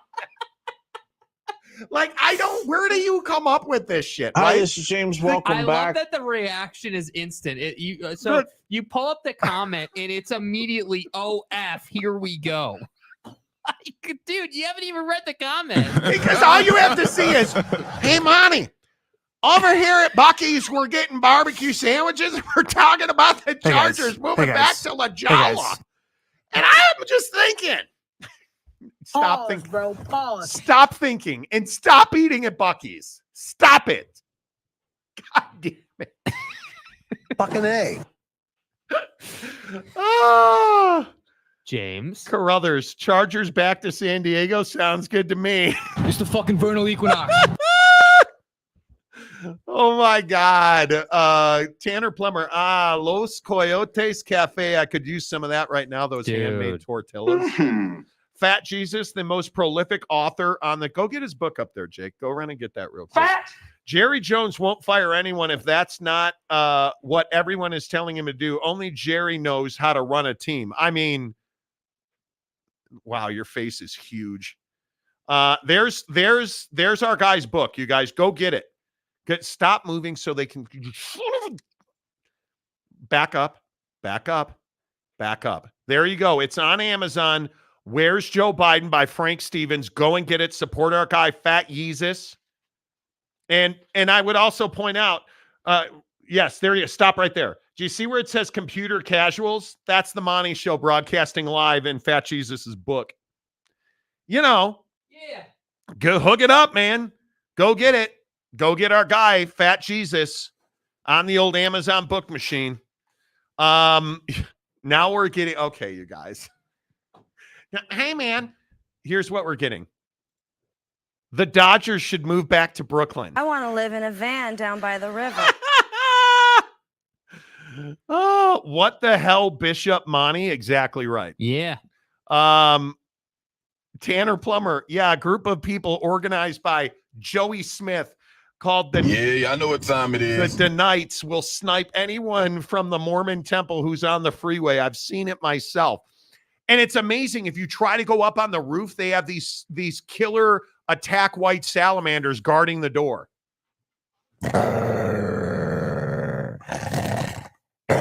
Yeah, okay. Carruthers, the Thunder should move back to Seattle. Bring back the PNW rivalry. Tanner Plummer, the Jazz should move back to New Orleans. If you guys ever want to kick it, we'll flow. Zion is eating all the food you can't. Zion's different than the white salamander. Zion, I'm talking about Zion Williamson. Yeah, first team all fat ass. Yeah, not Zion National I'm Park. a man. Could be wrong. Grizzlies need to move back to Vancouver. Oh, my God. Lasakowski, I think the Lions should move back to Portsmouth. Jabba, no bargain. Colts to Baltimore, sources. Exactly. Oh, God. James has commented again. I'm kidding, James.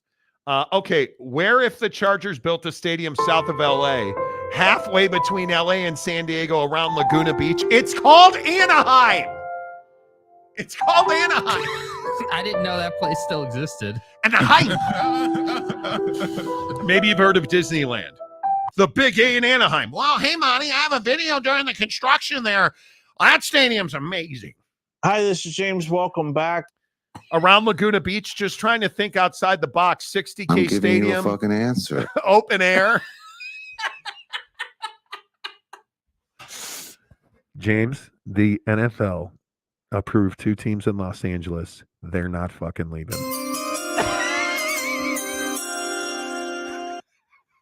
They're not leaving. Joseph Harper. I'm not leaving. The Thunder moves back to Seattle. You got beat on that one. Sorry, bud. Shooter, Texas. Don't you dare slam Buc-ee's. Don't mess with Texas. Buc-ee's, boy. I have extra barbecue sauce, right? I have never been to Buc-ee's. I only say that because James has so many times espoused the greatness of the Buc-ee's brisket sandwich, I believe it is. Yeah. Next time we're in, well, it won't be soon because, you know, the Dallas is now SEC territory. Wow, Dad. The Omni Hotel. Right. Omni Hotel. Right. First team all Omni. You know. No, I'm not playing your stupid Star Wars game. The Calford Axe, the Raiders back to Oakland, then to LA, back to Oakland, and then finally they wind up in Las Vegas. Yeah, I'm not talking about that. You know. Jeff Woodworth, it should be Where is Joe Biden by Fat Jesus. It would be a #1 bestseller. I don't even think you wrong, man. Giggity, the Monty Show should move back to Jake's basement. I love it. You're in your kid's basement, bro. That used to be a thing. Carruthers, Sarkeesian back to Washington. Steve. Tanner Plummer, Harry Potter should move back to his abusive aunt and uncle's house where all the mail comes in. Monty, I heard Luke Skywalker always shops at secondhand stores. I've heard that too. Heard that too. Bro. You know. Boss Frog, someone called my name? No, I did. I am your father. That's a lie. I did. So, dude. So many, and I don't know what happened at the Dallas Cowboys golf course yesterday. Like 3 people sent me a DM of the same YouTube video reviewing the Cowboys golf course. Boss Frog, make it happen. Make it happen. Yeah, don't you know people, dude? Yeah. Make it happen. Eric Wasikowski, Bucky's wall of jerky is amazing. Dude, what you guys do after they close the store is up to you. I can't talk you out of it. Tanner Plummer, the Joker should go back to whatever dark pit he came from. Schemers trying to control their little worlds. You know. Mike Smith, I thought Dallas was ACC country with SMU. My bad. Apologize to that man. It says Dallas right on their uniform. It should say Tarrant County. Tarrant County, girl. Connor Stallion should move back to Western Michigan. Wow, bro. Sign Steeler guy. Wow, dude. Bro. Oh, my. Drew does her. That is amazing. Dude. We have to establish what your name really is. Bro, that's a cash pull right there. God. Dude. Justin Credible. Get it? So see what he did there? Justin. Just incredible. Who the fuck are you? Now that Utah and BYU are in the Big 12, are we now a Big 12-ish channel? Well, I thought we were an SEC. So wait, let's recap. Yeah, please, before we were a Pac-12 channel. Right, yeah. Then we moved back and became an SEC channel. You then know. we became a Big 12 channel that was kissing the Pac-12's ass because they're never going to dissolve. Well, and I remember after that, we were a BYU channel. That's right. You know. That's right. We had... you were dying and Mormon and a BYU fan. Right, and married to like 9 different women at one point. But, you know, it is what it is. The channel evolves and changes like a chameleon or a salamander. It's really just based on our needs. I don't give a piss about nothing but the tide, baby. It's the philosophy of this channel.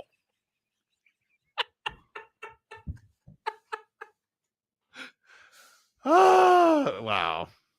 Katie Rader. See, you guys bring up stuff like wall of jerky, and what did you think? God, you hyenas are unbelievable. When you bring up wall of jerky, what did you think the comment section was going to do with that? I'm so bricked up right now. What did you think they were going to do with that? I hear a wall of jerky is better in Thailand.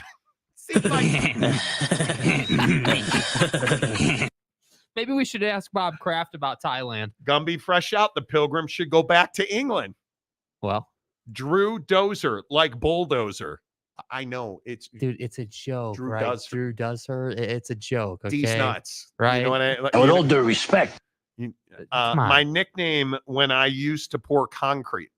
Oh, but so you're a big schlab guy. No, he doesn't pour concrete. He lays pipe. So different trade. Yeah, I'm not talking about that. You're welcome. Mike Smith, Mrs. Monty has sister wives. Could be. Because shit's going good. Like 2 months ago, somebody told me I don't remember who it was. Somebody that was pissed that we were right about the Pac-12 thing was like, well, it doesn't matter. You're a fat old Mormon who's going to die soon anyway. Okay. I mean, I don't think I'm that fat anymore, and I'm not Mormon. And my doctor says I'm never going to have a heart attack or a stroke. Okay. Jeff, that show. Monty, your magic underwear is showing. Not funny, but funny. My underwear has magic in it. It's not never mind.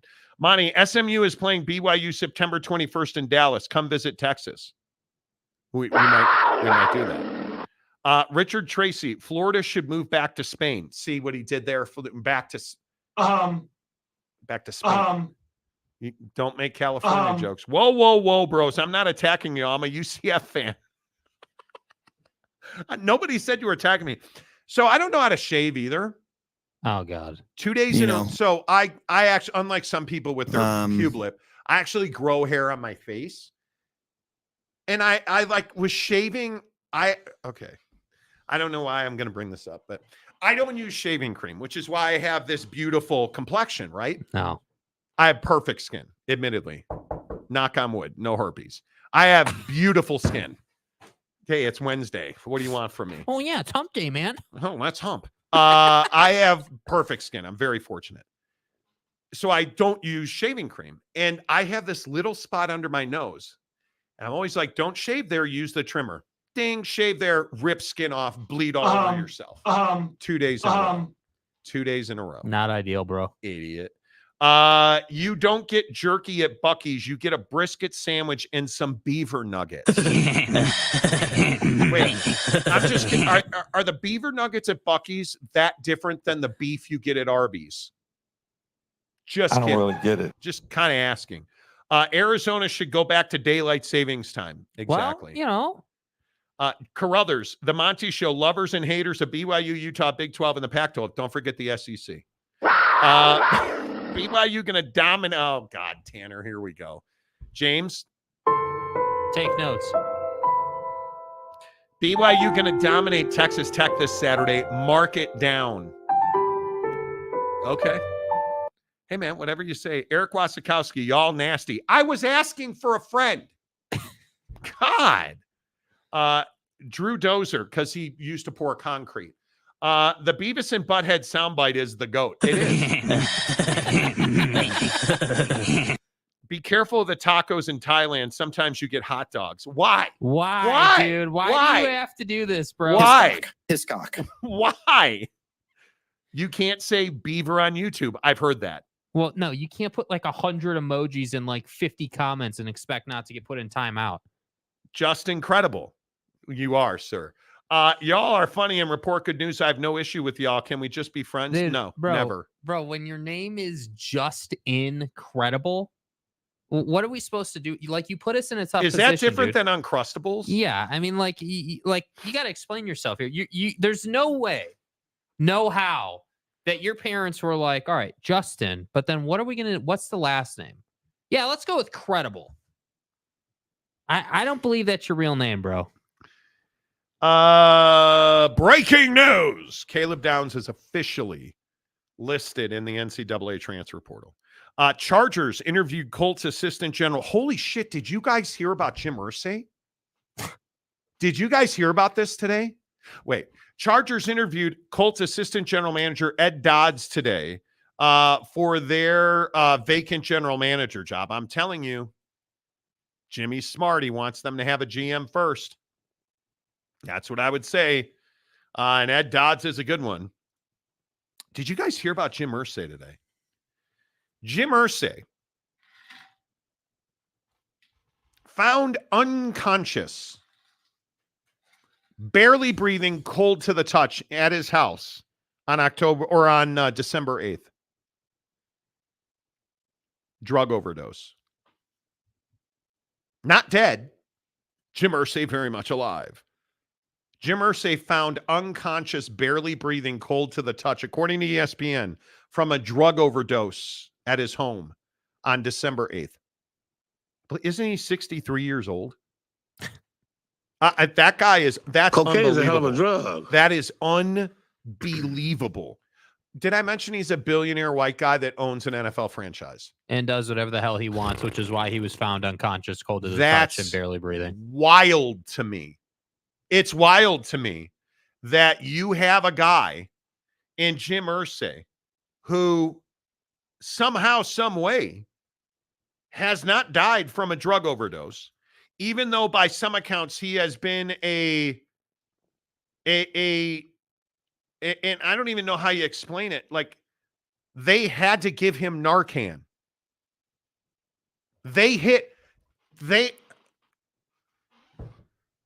The owner of the Indianapolis Colts overdosed on his living room floor. They hit him with Narcan. He was barely breathing, out cold, and when they touched his skin, they said it was cold to the touch. He was dead. That dude was on the way out. Hit him with Narcan. In a report confirmed by Mark Mullins at WRTV in Indianapolis. I mean, that's amazing to me. I'm telling you, he's the guy that's like, I'm bulletproof, can do whatever I want. Just living every day. If they had to use Narcan on you, yeah, do you change a little bit, or do you just go back to the vending And machine? he will every single time. You know he's going to do it again. Addicts are always addicts. Addicts Once are an always addict, addicts. always dude. an addict, dude. I mean, it's just how it is. unbelievable. Yeah. Hey, you know what, Jeff? Carpe diem, dude. Yep. Do you. Right? You do you. I mean, well, I am judging Jim Irsay, but you have all the money in the world, and you cannot find a way to not use, to the point where you almost overdosed and died, and they had to hit you with Narcan. Well, it's the old saying, right? Once you have money, it shows you who, money shows you who people really are, No and joke. so we're seeing who he really is. Hour number 3 of the Monty Show presents by our good friends at TryDayTrading.com. TryDayTrading.com. Speaking of live for today, what are you waiting for? I hear so many excuses about the finances and the struggling and the credit card debt and the student loan debt and interest rates. These are all excuses for why you don't have or why you are struggling in your life. And I simply ask you, what are you going to do to change it? And I'm amazed every day at how many people are like, yeah, this is going to be my year. Oh, I didn't get it done on January 17th. Yeah, maybe next year. You've got plenty of time to change your life today. It is 4 o'clock Pacific. It is 7 o'clock Eastern. Make that move right now at TryDayTrading.com. Change your financial future in 5 minutes by signing up for their $10 30-day trial membership. Now, they take that $10 and they give it to charity, and then they give you their entire program for 30 days at no cost to you. And what you quickly figure out is you're trading that day. You're going to get a coach assigned to you. You're going to meet with that coach. He's going to put you in their simulators. They're going to give you access to their proprietary software. They are going to teach you about their leading economic indicators, and you are going to start banging dollars today. It happens just like that. And then at the end of that 30 days, you're going to make a choice. I'm in or I'm out. I don't know of anybody who's like, yeah, no, this sucks. I'm not doing it. Because you instantly see the money that you're not making because you're not at TryDayTrading.com. And I love the fact that when you graduate their program at TryDayTrading.com, they open and fund a trading account for you, because almost everybody says, Monty, I can't afford to trade. I don't have that kind of money. Great. TryDay Trading's money can do it for you. They'll open an account and fund it for you. And when you make money with their money, they give you 80% of the profit. And here's the best part. You can do that for a day, a month, the rest of your life, however long you want. If you decide, hey, I've been doing this for 3 months, 10 days, 4 hours, I'm ready to trade my own money. Great. They'll show you how. Open up an account, make a deposit, trade your own money. It happens every day. And the folks who trade full-time at TryDay Trading after graduation are making $1,000 a day on average. It's $240,000 a year. How would that money change your life? Get there today. TryDayTrading.com. The biggest stories in sports today, I think very clearly this ACC story, which is remarkable. The ACC filed an amended complaint against Florida State in their grant of rights court fight. And in summary, here's what the ACC is claiming and asking for. A judgment that the grant of rights and amended grant of rights are valid and enforceable contracts. And then if you look down here at the fifth claim, Florida State has breached and continues to breach its fiduciary obligation to the conference under the Constitution and bylaws of the ACC and North Carolina law, which is amazing. Amazing. They're asking for, among other things, a permanent injunction barring Florida State from participating in the management of the affairs of the conference while it has a direct and material conflict of interest with the purpose and objectives of the conference. And in their detail brief that the ACC filed today, they specifically said the president of Florida State or other officers. They are not playing around at the ACC. And I say, good for you. I give them a lot of credit because it'd be very easy for the ACC to just negotiate Florida State out of the conference. I think this filing today shows you that that's not the tack the ACC is taking. And I think this is a very difficult case for Florida State to win because, frankly, I don't see the argument that they can make to win it, Jake. Yeah, I think it would take creativity. It would take something out of the box. It would take something that is, something that, again, the word is creativity. It's like, saying, hey, it's like the ESPN angle. Hey, like maybe, the conference did a bad deal with ESPN or, all these different angles that people are trying to work. Like, you got to come up with something if you're Florida State to try to win this thing. And I just don't know what that's going to be. It would require someone who's read this contract back and forth and then understands the circumstances and implications that come with every line. And what I'm saying is that you've been trying to come up with something for 2 years probably now, like a long time, and you haven't found anything, not a single loophole or angle or crack in that door to try to leave this conference on legal terms. And that to me, it says everything you need to know about this. And that's why I think the ACC is trying to drop the hammer on Florida State. Yeah, and I think the only way that Florida State can get out of this situation is if they can prove that they signed that agreement under duress, or that they were manipulated, or that there was dishonesty or fraud involved in signing that contract. Because that's really the only way that you're going to win a contract dispute. Yep. Because, again, I simply ask, if you are the ACC and you put the president of Florida State on the stand, did you read the contract and did you sign it? Yes, I did. I move for summary judgment. Done. Hey, did you not read the contract and you signed it anyways? Is this your signature? Yes. Did you read it? No. I move for summary judgment. Hey, there's an amended extension to this with your signature on it. Did you read it? Did you sign it? There's no way to get away from that. Were you under duress? Was there some great fraud perpetrated against you? And how, after 13 years, can Florida State claim that there was some great fraud or duress perpetrated against them to make them sign the grant of rights? After 13 years. I mean, it is remarkable to me. That's what I'm saying. You're just they're in a corner here. And this is my point. When you take a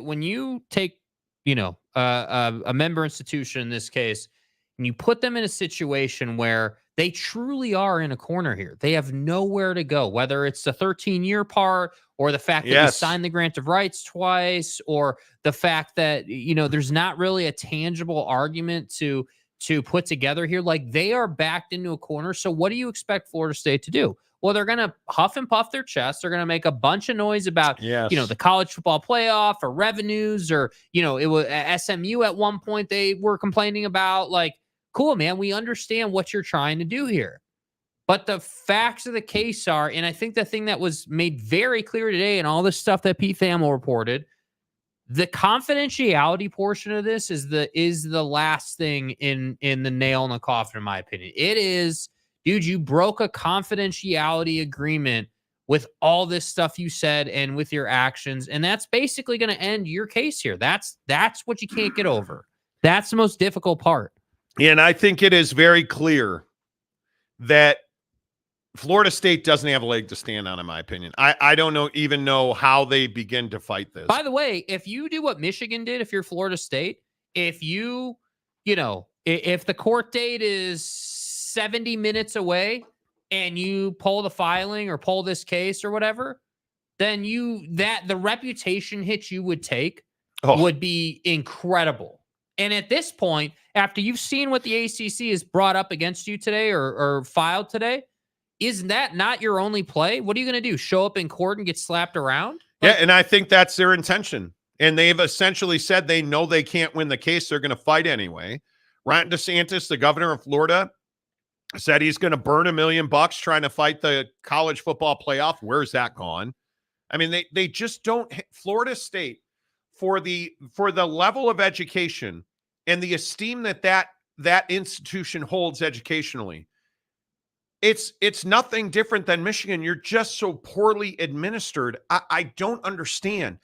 Can you fathom the amount of money Florida State has spent over the last 5 to 7 years fighting this grant of rights? Just the legal money. I would love to see an audit or a compliance report on that. Like, hey, here's the money we spent and here's what we did with it. That would be incredible. Yeah. Boss Frog, good for the ACC. It's a conflict of interest. They have disclosed their intentions. Why would you include them as a stakeholder in conference decisions? 100%. Solid move by the ACC. And you know what, boss? It's exactly like the Pac-12. Oh, USC and UCLA, you guys are out? Okay, cool. You're off the board of directors. And ultimately, how did Oregon State and Washington State wrangle control? By kicking everybody else off the board of directors and winning a court case that says, well, this is what you guys have always done. It is absolutely a conflict of interest. Yes. Absolutely. Gumby Fresh Out, define duress. Yeah, that's an interesting question. I can't imagine what duress you would have to. I mean, I don't even think you can argue that. I don't even think you can argue it. James, when I watched the FSU meeting online, the lawyer said that FSU was not allowed to read the contract when they renegotiated the contract. No, what they weren't allowed to do was to go to take that away, like have a copy of it. It's built into that contract. There is an item that says, one, you sign a confidentiality agreement, which is pretty standard practice. But there are covenants, agreements, modes of business that are baked into these contracts. And I think you have to protect ESPN. ESPN, the ACC is not the only negotiation that ESPN has. If that grant of rights is public, it's going to be very difficult for ESPN to operate. And again, I just remind you, Bob Bowlesby, when he was with the Big 12, is the one that wrote that ACC grant of rights. It essentially is a mirror of the Big 12's. That the ACC did the deal and did not talk to the schools. Well, the only problem with that is, I don't believe that's what he said. What he said was, we are not allowed to have our own copy of that, and that the only way we were able to read it was to go to ACC headquarters and read it. And they essentially have a clean room where you are not allowed to take phones. You are not allowed to take any kind of electronics or transmittable devices. You go into this clean room and you read the document. And everybody was allowed to do that. And everybody did. And Florida State may be claiming that they didn't, but they were never denied. And that's what the ACC has been saying. You're never denied the opportunity. And I think when you come back and you read these documents and you read the summary of claims, like by aggregating, and I think this is a really important part of this, right? You agreed and executed a grant of rights in which you transferred exclusive media rights to all of your home games to the conference through 2036. Agreed and executed. That is contract language. Plain and simple. That is contract language. And it is amazing if you read, like right here, number 7, asking for a permanent injunction. A permanent injunction, number 6, barring Florida State from disclosing confidential information. Specifically naming ESPN agreements, right? You're looking at a situation where what they're saying is Florida State has the information. How do we know Florida State has the information? Because they're leaking it to the public. $572 million to get out of our agreement. Cost $572 million to get out of the ACC grant of rights. I mean, it's a honeypot that Florida State stepped in. You wanted out so bad, you wanted to slander the ACC. Well, you did that, and guess what? They smacked you across your damn face with the contract. Yeah. And you signed it not once, but twice. So where are all the Florida State fans who said, there's no signed contract, they signed nothing? Well, if they didn't sign it, I'm just saying, is the ACC making this up? Is the ACC, when it says right here, agreed to and executed?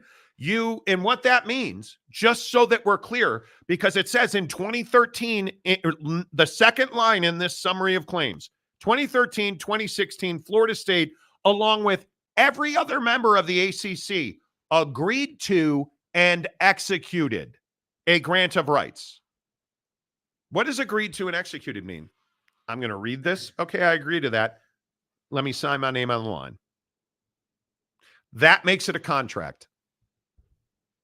It's done. You can't then come back and claim, well, we didn't sign that. We didn't agree to it. We never got to read it. Did you not read it? Well, apparently you did, because it says $572 million to get out. And you're never claiming duress here. If one item of duress would be, well, they didn't allow us, they forced us to sign something without letting us read it. You waited 13 years to make that argument? Why didn't you make that argument 5 years ago before you spent tens of millions of dollars on attorneys trying to break the grant of rights? Because I got news for you. The contract then said 572 to get out. It's not like that number changed. Come on. Boss Frog, duress would be the conference chaos that nearly crippled the Big 12 back in 2014, but it does explain the second reiteration of the grant of rights in 2016. Yeah. I just am. I don't even know how you fix this. And the point is, I don't think you can fix it. I truly do not. I don't. Yeah. Think you can fix it. There's not. Well, I just don't think for Florida State to or for the ACC, you don't need to fix anything. That's the thing. You're just saying what are we doing? There's nothing to change here. This is the agreement we agreed to. You want out? Too bad. That's it. And what I'm struggling with is, if you have a contract, right? What am I offering you? What are we agreeing to? What are we exchanging? What are the terms of this? All the stuff that, is in black and white that you would read, right? I mean, you think about any contract, there are simple things that you need. Hey, I'm going to offer you something. You're going to agree to that, and then we're going to sign the dotted line. It's as simple as, hey, give me your grant of rights in exchange for $40 million a year for 86,000 years. You agree? Okay, cool. Here's the paper that says that. Sign it. You read it, you sign it, it's over. Think about your house. Hey, selling my house for $100,000. Give me $100,000. I'll give you my house. It'll be in this condition. We won't take the TV mounts off the wall. Well, blah, blah, blah, blah, blah. You can have an inspection. Here's who pays for this. Here's who pays for that. Done. Right? It is that simple. It is more complicated than that, but it is that simple. Offer, acceptance, done. It just does not need to be this difficult, right? And I will again go back and say, if the president of Florida State is sitting in the witness chair and the ACC attorney says, okay, is this your signature? Yes, it is. Did you read the contract? Yes, I did. Okay, Your Honor, I move for summary judgment. Okay, hey, is this your signature? Yes, it is. Hey, did you read the contract? No, I didn't. Your Honor, I move for summary judgment. Because again, being naive, because you chose not to read the contract, doesn't mean that the contract's unenforceable. It's not what that means, or invalid. Nope. It's wild to me. It is wild to me. Again, it's that concept you always bring up, right? We don't like the rules when they're applied to us. Yeah, I agree. Let's see. OG Gary, why can't they use tri-day trading to make $572 million? I would. Pretty simple to me. Mark Hales. What's up, Mark? Good to see you. A contract requires three things: an offer, acceptance, and consideration. That's it. Like, this isn't rocket class science. Dismissed. Yeah. Jeff Woodworth. They can take the money they have and bet it on black to double up. Good luck. Good luck. Good luck. In Mo we trust, Aaron Wilson says, well, he does tend to work at a very high level in compliance. So I would take his word for it. Aaron Wilson, hey, that's great info. Thank you for sharing. You're welcome. And I'm good looking. Good talk. You know. Shooter, Texas. So how long will it take for the ACC to fall apart? Longer or shorter process in the collapse of the Pac? I don't believe that it will fall apart because the Pac-12 is very different than the ACC. And I think a lot of people like making this, this assumption. The Pac-12, it was a small unit that fractured because their grant of rights was expiring. The grant of rights in the ACC, I believe, goes through 2036. There's no expiring grant of rights. USC and UCLA didn't say we're leaving early, did they? No, they didn't. What did they say? We're leaving when the grant of rights expires. And 9 other members left with USC who did the exact same thing. There was no fracture. There was no falling apart. There were no lawsuits to get out of the grant of rights. The grant of rights expires on July 31st, right? Or June 30th. Actually, July 1st starts a new year. Yeah. Whatever it is. So the ACC is a completely different set of circumstances. The ACC is going to be contract law. That's what it's going to be. And again, I'll remind you, it's going to be heard by a Florida State alumni. And the only way that conference changes, dissolves, whatever, is if everybody in the room agrees on it. If the conference, all the member institutions, ESPNs, because ultimately, whether you like it or not, you can't prove collusion between the ACC and ESPN. And why did you sign that extension? The second one? So damning, dude. Because ESPN agreed to create the ACC network.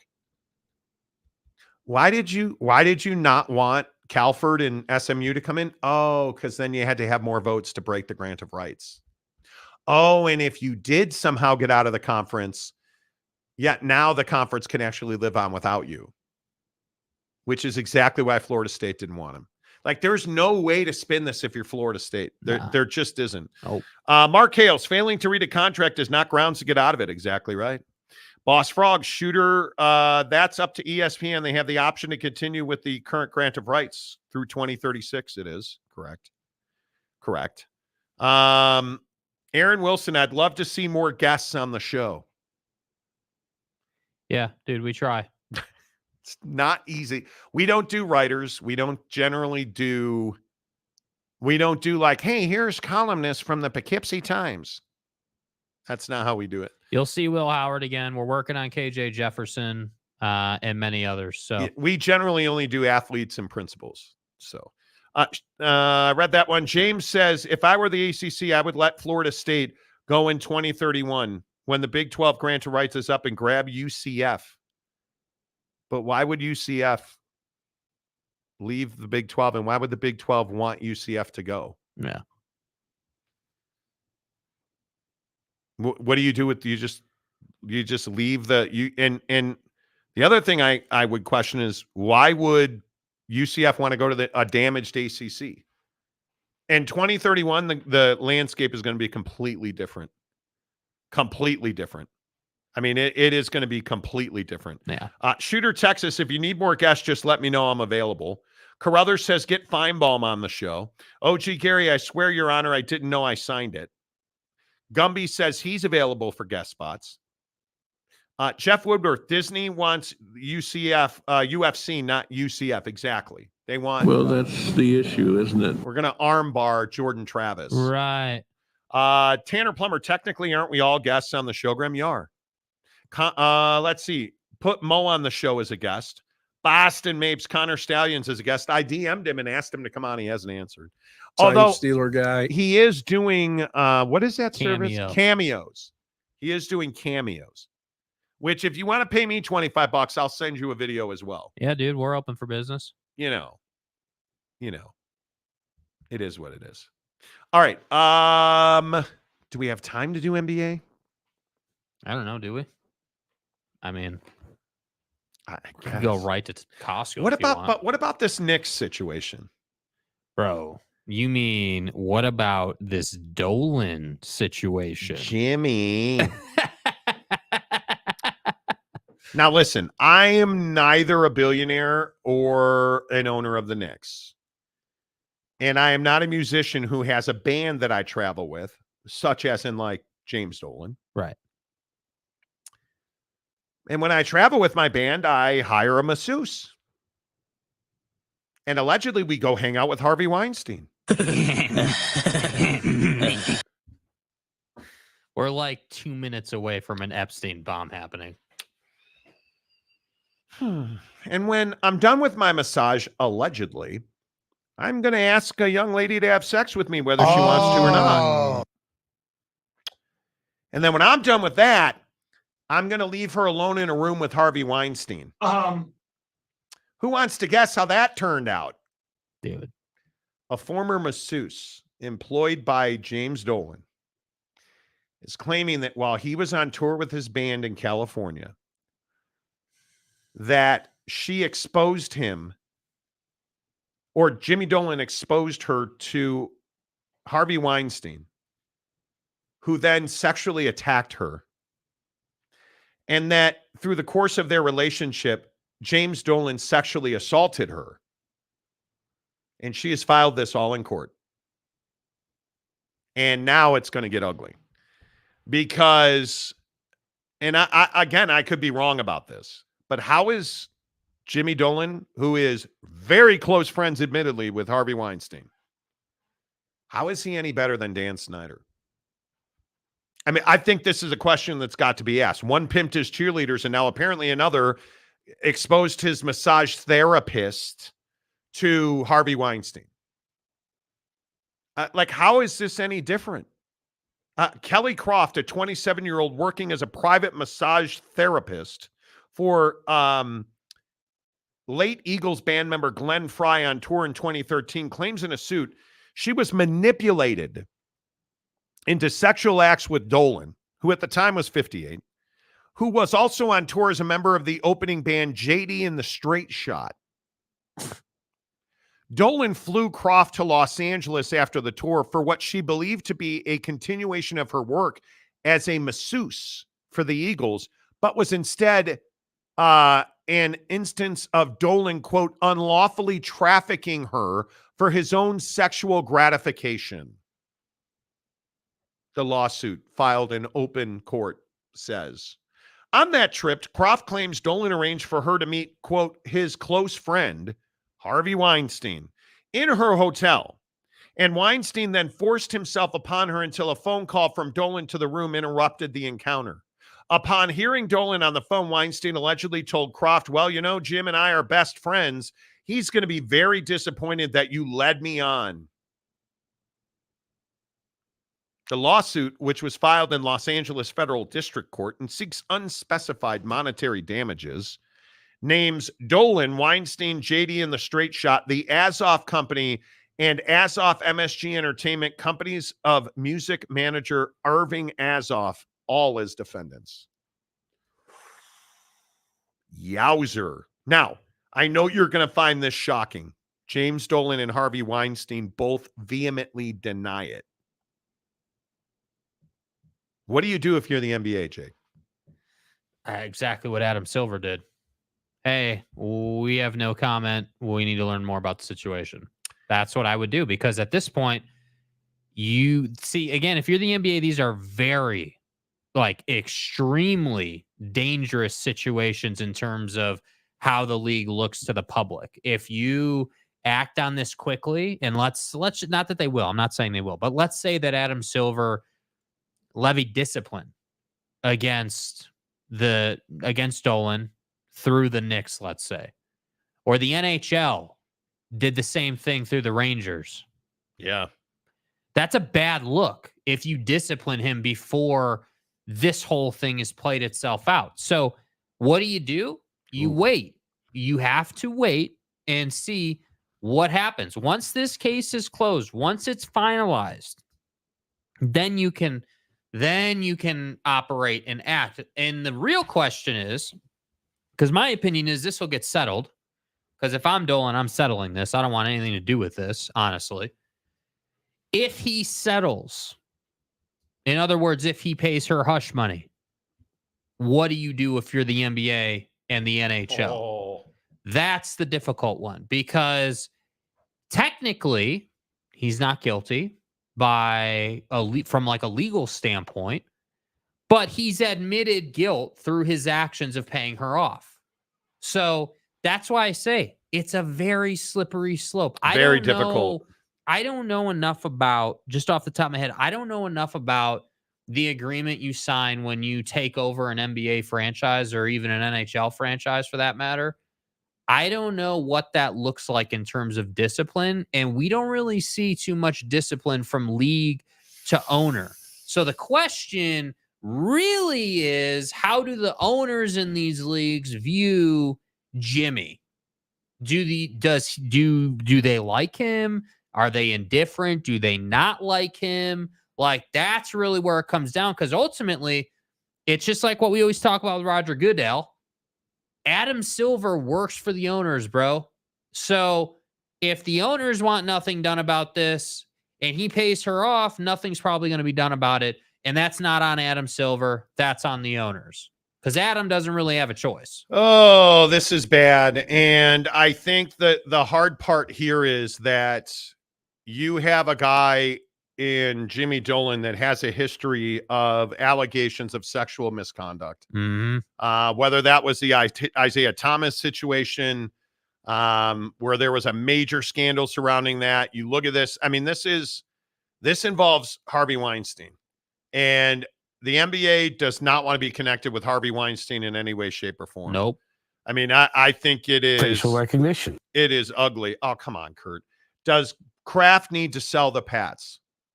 So this is the same thing as Bob Kraft at a rub and tug joint in Florida, where nobody claimed sexual assault, nobody claimed sex trafficking, none of that. This is the same thing. Not even close. What dude. are you talking about? Not even close, bro. What are you talking about? That's wild to me. I think you look at this situation. I don't know that this is the singular action that gets James Dolan out of the NBA. This could be very much like Dan Snyder, the culmination. Is this the tipping point for NBA owners and NHL owners who have just had enough, right? And you look at MSG and you look at the businesses he's involved in. You cannot, in my opinion, look now at the track record of James Dolan, throw in a Harvey Weinstein sex assault and trafficking allegation, and just be like, yeah, it's a frivolous lawsuit. Well, and what's the biggest difference between the Knicks and the Washington Commanders? Oh, that's right. It's the Knicks. It's New York. This isn't some second tier, not front running organization. I don't give a damn how bad the Knicks are. They're still the Knicks. It's still MSG. It's still New York City. It's still an iconic franchise, even when they're not great. And they're actually better right now. Yeah, I think this is a very difficult one to get away from. This is going to be ugly. So I ugly say, for a long time. If you're Adam Silver, like all you're doing as commissioner here is you're just trying to handle the media properly. That's like your only task with this particular situation until it's time to take action. I think once the legal system, this goes through, and this is not a criminal case, I would remind you. This person is asking for significant financial findings and settlements. I think that's when, because you can't tell me James Dolan is going to go through a discovery process. No way, dude. And 9 out of 10 of these lawsuits are filed to force people to settle. And I don't think you can do any more damage to Harvey Weinstein than he did to himself and to all those women in Hollywood. They're going after James Dolan. And they're going after his business partners so that the business partners will go after James Dolan. And I think you are looking at a situation where it's a lawsuit set up to make James Dolan sweat. And he is going to sweat to the point where he is going to wind up settling. And I think that's when he's going to find himself in a jackpot with the NBA. Yeah. And I don't know how this ends. Because the NBA has been very hesitant to leverage their owners. Mm-hmm. And thankfully, NBA owners have not often found themselves in situations with Harvey Weinstein. this is a very different thing. And it's interesting. The NBA as a league, if you look at it, is a much younger proposition. Like the NFL is definitely the league of, hey, I'm an older, rich white guy and I have NFL money, right? Like, so it's a very different, like, set of circumstances, different culture, different setup and philosophy. But in the NBA, it's much younger. I mean, you've got, probably 10 Matt Ishbias owning these teams, right? Like this is a different set of circumstances. So that's why I say, like, Dolan is hardly, the majority. Like, Dolan is the guy who's a little older, and is trying to do things like the Sphere in Las Vegas that have been an epic failure on the P&L sheet. Like, that's what this guy's trying to do. And so to me, again, if he pays her off, again, it's a reputation thing. And I don't know. The Dan Snyder thing, I think, is a great comparison. What will it take for the NBA ownership circle to be like, yeah, the Knicks deserve better, dude. The Knicks deserve better. It's time to go ahead and get this guy out, because there are things that he's done that the world does not know about, that ownership circle knows about. Boss Frog says, speaking of the Knickerbockers, Rockets, Knicks tip off in 3 minutes. Great show as always. Catch you guys later. See you, boss. Yeah, appreciate you, bro. Wasikowski. I find it hard to believe these claims that are 20 plus years old. No, this one's not 20 plus years old. I think it was 2014. In fact, I'm pretty sure it was 2014. It's like the LA Dodger pitcher story and Blaisley Ford. No, it's not. Yeah, the Dodger pitcher situation was not 20 years old either. So I just think it's something to keep your eye on. Yeah. Let's talk about leaving reviews on bad dates. Ooh, breaking news for Arizona. Oh, well, if it can happen at Alabama, it certainly can happen at Arizona. Here on the Monty Show, presented by the Advocates, 6 players enter the transfer portal in Tucson. Ooh, Jonah Coleman.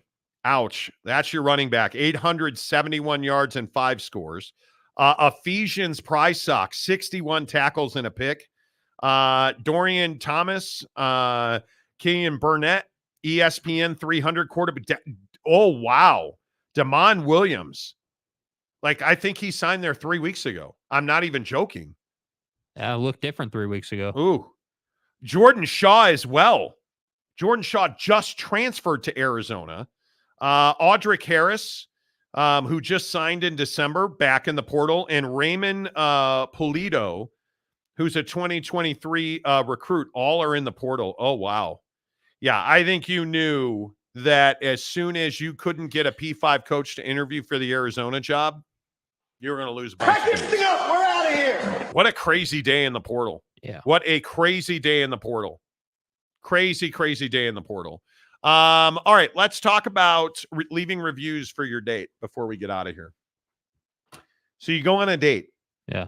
Should you be able to leave a public review for Jimmy Wysocket? And it's becoming a trend now to the point where a man sues his ex-dates for $75 million over negative Facebook reviews calling him clingy. Oof. A man from Chicago has taken legal action against 27 women demanding $75 million in damages after they wrote some less than desirable reviews about him on Facebook and called on a Facebook page called, quote, "Are we all dating the same guy?" Nico D'Ambrosio.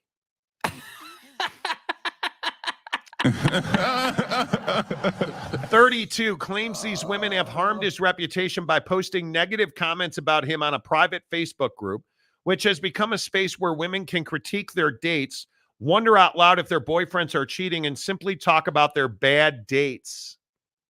Oh. Nicole Morisco wrote, "I matched with him a month or so ago, but the combo never went anywhere. Hannah Eve, I went out with him a few times just over a year ago. He told me what I wanted to hear until I slept with him, and then he ghosted me. Steer clear.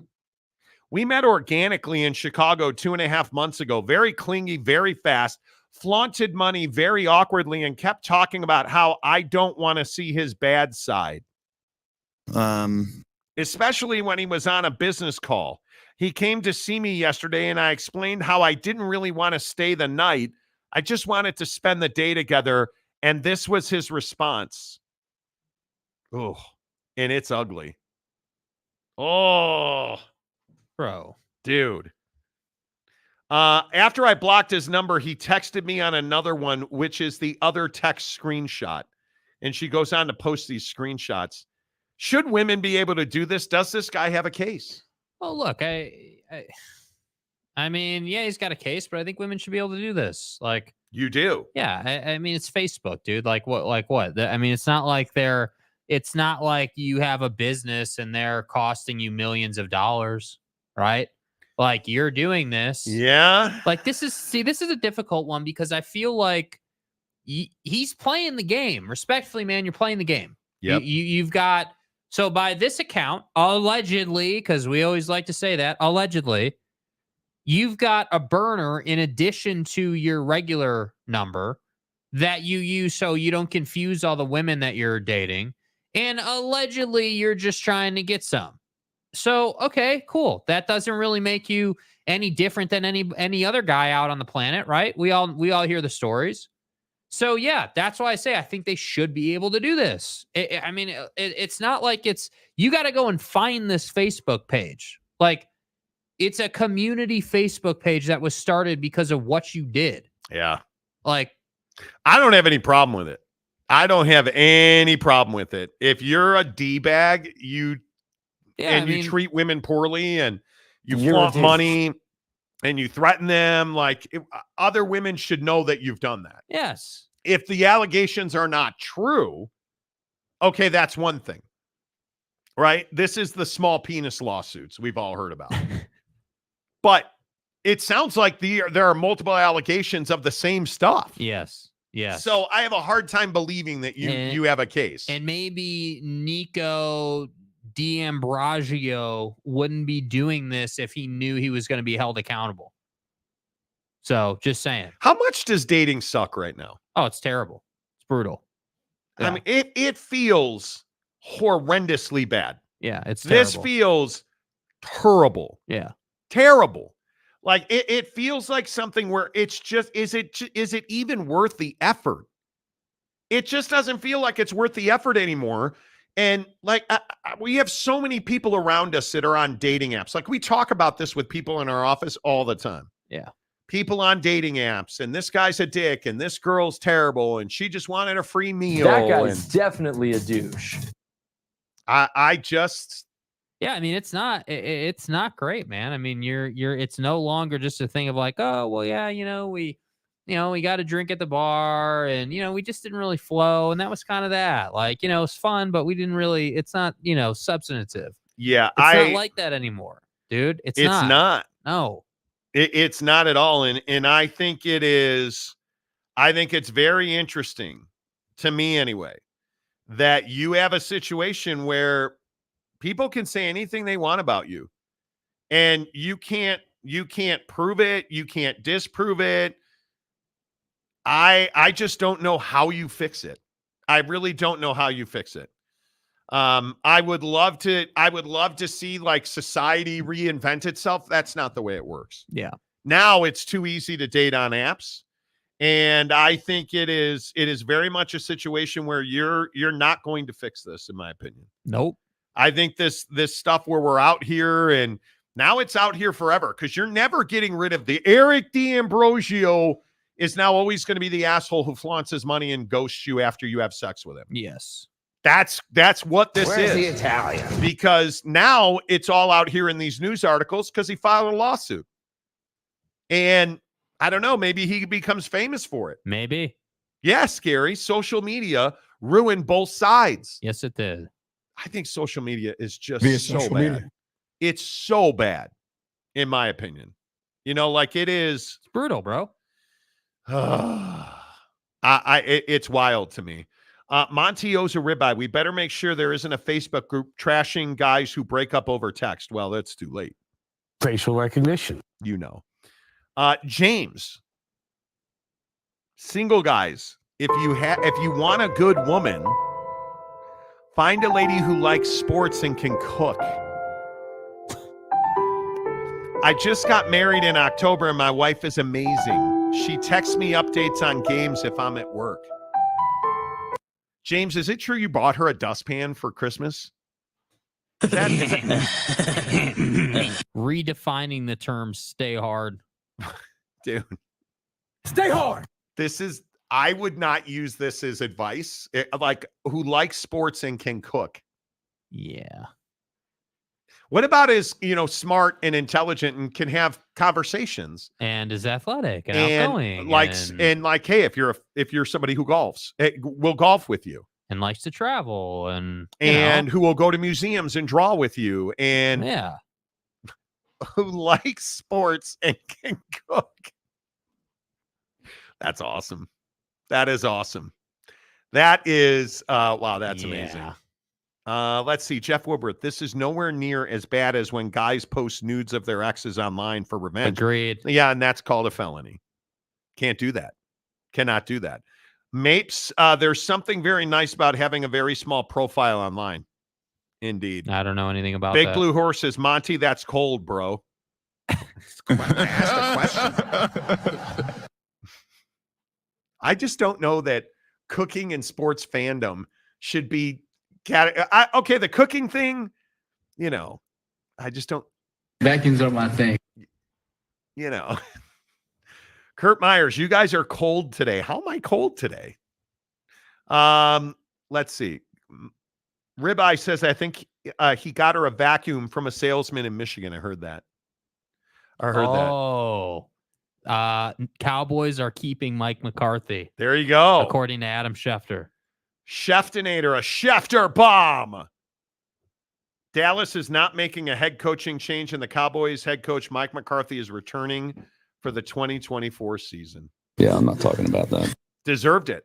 So now, if I'm the Eagles, I'm all over Belichick, dude. Got to go get him, bro. Yeah, and you got to go get him. And I see that there, I think it was Diana Rossini, one of the NFL people, reported that Nick Sirianni is calling other assistant coaches trying to hire for a staff for 2024 in Philadelphia. And again, this is why the Eagles are a crappy organization. And sorry if you're an Eagles fan. Donovan McNabb and all the years and Doug P. And this is why the Eagles don't win. Doesn't make you feel responsible. When you allow quality people that are available to go work for other teams, and you keep what I think is a mediocre, underperforming weirdo as your head coach. Because it's garbage. This is what you get. Yep. So don't be surprised. This is what you get, man. Like it is really. Jason Kelsey, love you, bro. Instant Hall of Famer. Yeah, I would agree. Sean Rollins has been a member for 2 months and gifts a Monty Show membership. Go, Sean. Greg Hawkins with a super sticker for $10. Appreciate that very much, Greg Hawkins, who says he's our number one fan. I appreciate you, Greg. Bro, are we going to play, well. Speaking of number one fan, we're going to play dude's video, bro? Who's that? Big Daddy Magic. Oh, Big Daddy Magic. Yes, Big Daddy Magic is home. Big Daddy Magic, the heavy-set one with the big gun. Yeah. With the sweet tongue. That's right. Big Daddy Magic popped up in the hospital today. Uh-huh. And as the Monty Show ambassador, he sent me a message telling me he was having stents inserted through his wrist. So he was back in the hospital today.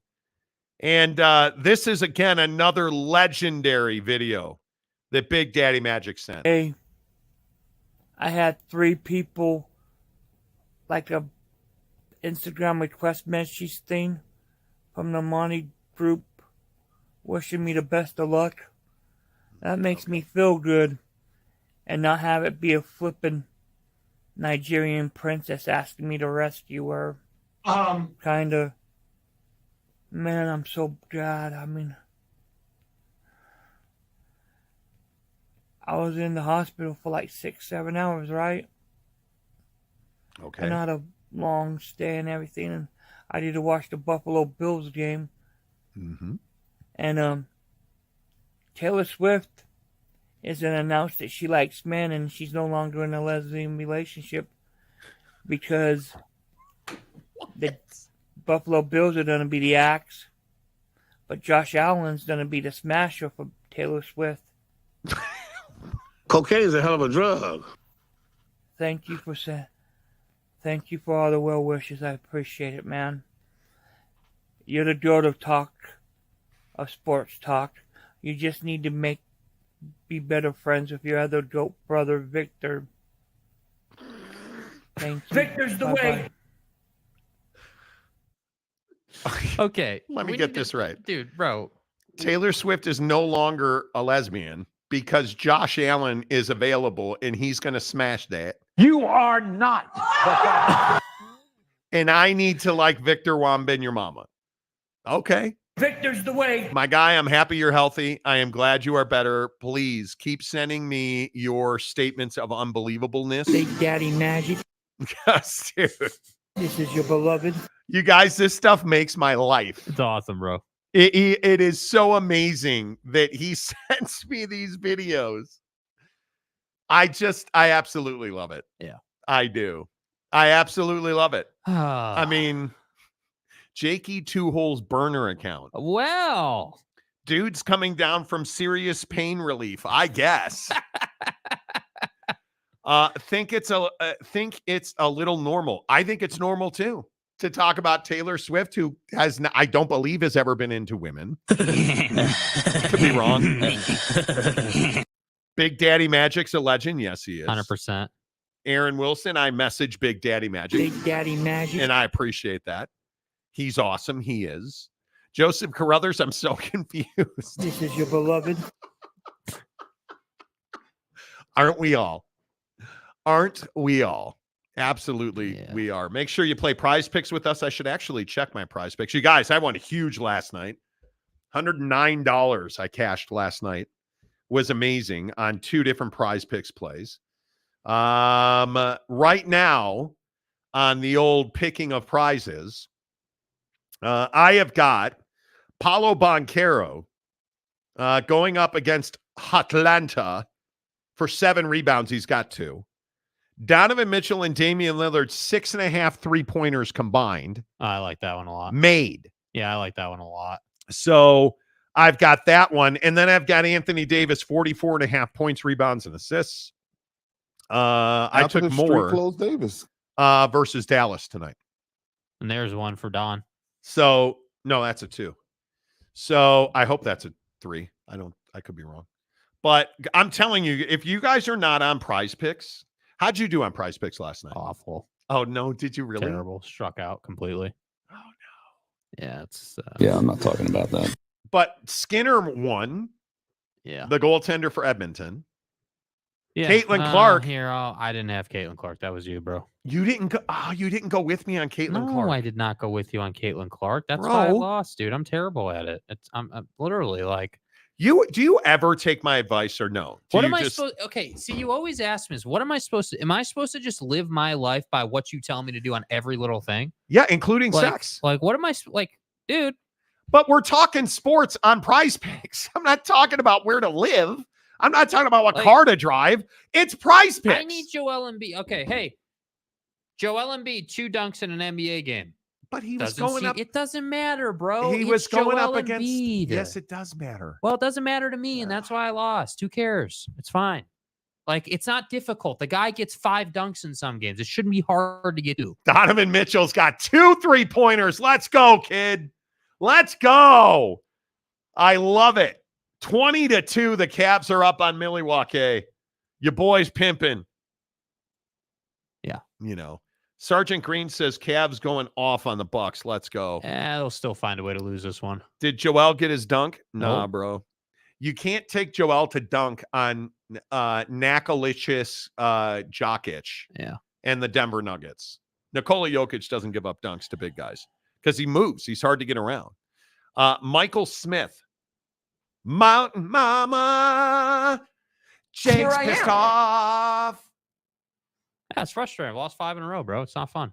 Take some advice. I won 6 of 8 or something stupid. Someone earlier said the Jazz game was postponed, but thought it was a joke. No, the Jazz game is postponed. Tragedy last night in Salt Lake City. An assistant coach for the Golden State Warriors had a heart attack while he was out at dinner with the coaching staff, and he died early this morning. So the game has been postponed. Just a terrible situation. Yeah, that's rough. Terrible situation. Nothing to even joke about. Nothing to joke about at all. Brutal. Absolutely brutal.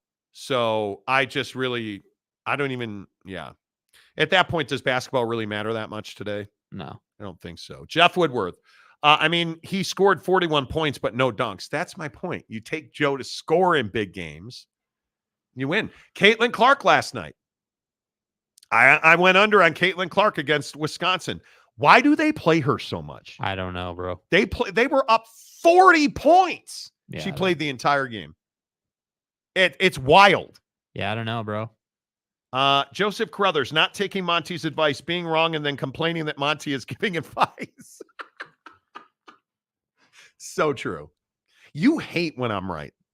No, I just hate the concept of you want me to do everything you tell me to do. I'm not going to do that. I'm not telling you to do everything I tell you to do. Well, you're like, hey, well, you never take my advice. Okay, well, I've taken your advice on Prize Picks before. And you won. Okay, great. It's not about winning or losing. That's not the point for me. The point is I'd like to win on what I think is right, which I'm not good at yet. I'm still figuring it out. Right, but what I look at Prize Picks as is it's a conversation. Mm-hmm. That's one of the best parts about Prize Picks. Yeah. Is you sit around and you're like, well, Caitlin Clark, it's Wisconsin. Is she going to play the whole game? The number's 48. I think I'm going to take the under on that because it's Wisco.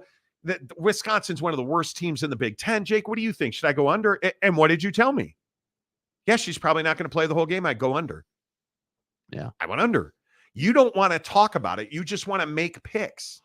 And I just, that's all. That's why I lose. It is what it is. Have fun with it. Chuck B, what's up, Chuck? Good to see you. NBA doesn't matter either way. Yup, I said it. Well, there is that. Prize Picks today, more or less than $1 million Dolan will pay to make this go away. You already know that's going to be $20 million. Right? Boston Mapes, 46 years old. Take care of yourself, casuals. It's not for you. And I talk about this all the time, and you guys think I'm saying it only because of Bucked Up. And so many people say that to me. You don't actually work out. Why do you think I post pictures on my Instagram story every day working out? Yeah, you work out pretty much 6 days a week every week. Why do I do that? Because I want to live forever. Do you guys really think I eat oatmeal every single morning because it's my favorite breakfast? Well, I love it. I'll be honest with you. Whole oats, raw blueberries, raw coconut, and 1 scoop of Justin's all-natural peanut butter.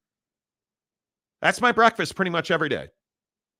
And today, black beans and sweet potatoes for dinner. Why do I eat like that? Why do I take creatine every single day? Why do you think I drink the energy drink?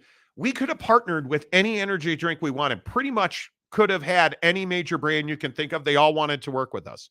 Why did we go with Bucked Up? Local business, love the Gardner family, and they have 0 sugar and they have elite ingredients. And so what's happened? Partnered with Bucked Up a year ago now. I've lost 50 pounds this year, and I'm in great health. My joints feel good. I'm golfing. We used to snowboard. I lift every day with Mrs. Monty. Look at fucking Mrs. Monty, like bench pressing 35 pounds on each end. 35-pound plates on each end the other morning at the gym. Like, you have to live your life for the moment. We get so caught up. Do you guys understand how much a vampire your past is? It takes your past and what you believe it to be is sucking away your future. It truly is. And, I watched a thing on Netflix about blue zones. And a guy made a really interesting point. Every time you have a steak, it's a puff of smoke above the rainforest. That was it for me. Like, and knowing what red meat does to you, and like I almost never eat red meat. My diet really now consists of ground turkey, black beans, and sweet potatoes, broccoli, mixed vegetables. Like, we joke with James about being a good cook. My wife is an amazing chef. She made this wild rice mushroom soup that was incredible. She makes this tortilla soup incredible. Like it's the key to our success, man. Like her and I have a whole year of travel booked. We don't joke. We want to live to be like 100, 110, 100, as long as you're healthy and moving and capable. And yeah. Why do I espouse the greatness of creatine? I'm telling you. Yeah. Eric Wasikowski, smoothie a day and workout at home. Beachbody. Hey, there you go. Tonal's great, Eric. I love Tonal. I need to start working out more. Jeff, yes, you do. Tanner says, man, I could use a bucked up right now. Hook it up. Yep. You guys, if you hear one thing I say, and I'll offer it up right now. I'll give away one $25 Amazon gift card today. Go buy creatine on Amazon. It's 20, or go to BuckedUp.com, get the 6-point creatine, use the promo code Monty, get 20% off at checkout. The stuff is so good for your brain and so good for your body. I'm 50 years old, man. I don't have the luxury of, hey, I'll do it next week. I take my vitamins twice a day, every day. I take my creatine every morning. Mrs. Monty and I work out together. It's accountability, man. You think I want to get up at 5 a.m.? Fuck that. I don't want to get up at 5 a.m., but you know what I don't want to do? I don't want to die at 46 eating dinner in a restaurant. Yeah. That terrifies me. Terrifies me. It does. Kurt Myers, Monty, congratulations on the weight loss this year. Thanks. Tanner says, I sworn off red meat. My family thinks I'm crazy. Don't care. I would rather that than having a slow death, dude. You're not wrong about that, bro. If you guys want to be healthier, just do two things. Stop eating as much red meat or cut it out altogether and limit all of your sugar. Cut out your sugar. Trust me. Like, I look at this Ozempic story. Bro, no, dude. And when I saw this, before we get into it, when I saw this, I thought of you and I was like, bro, I remember talking about it on the show and I remember what your doctor said. Yeah. What'd your doctor say, dude? So I get a physical every August. Mm-hmm. And this year's been particularly invasive internally. I had my colonoscopy, which again, you guys mock me for the food that I eat. Not a single polyp. My butthole is clean as a whistle. My doctor said to me, hey, you're really healthy. We were sitting there talking about it. And he straight up said to me, you're really healthy, but you're fat, man. You need to lose weight. And we were talking about it. And he was like, I'm really proud of you. You've lost, like he said to me, I'm proud of you. At that point, I had lost, I think my net was like 40 pounds in that, whatever it was. And he said, we have this drug, Wegovy, which is Ozempic. And we talked through it. He was straight up honest. He's like, you're going to lose 30% of your body weight. He said, we'll put you on it. You'll lose 30% of your body weight and you'll gain about 10 to 12% of it back when we take you off of it. Are you interested? We talked about it, talked to my wife about it. We were thinking about it. And I was talking to him about it. He's like, yeah.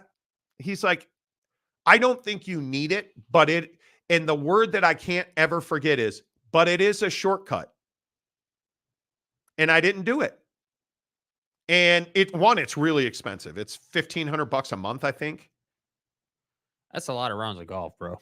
It's really expensive. But two, now we know what Ozempic does to you, man. Like, it chews up your digestive system. It gives you your everything from burping, vomiting, diarrhea. It takes a real toll on your adrenal system. Like, it kills the bacteria, the good bacteria in your stomach. Your gut health takes a beating. All of this stuff that it does to you.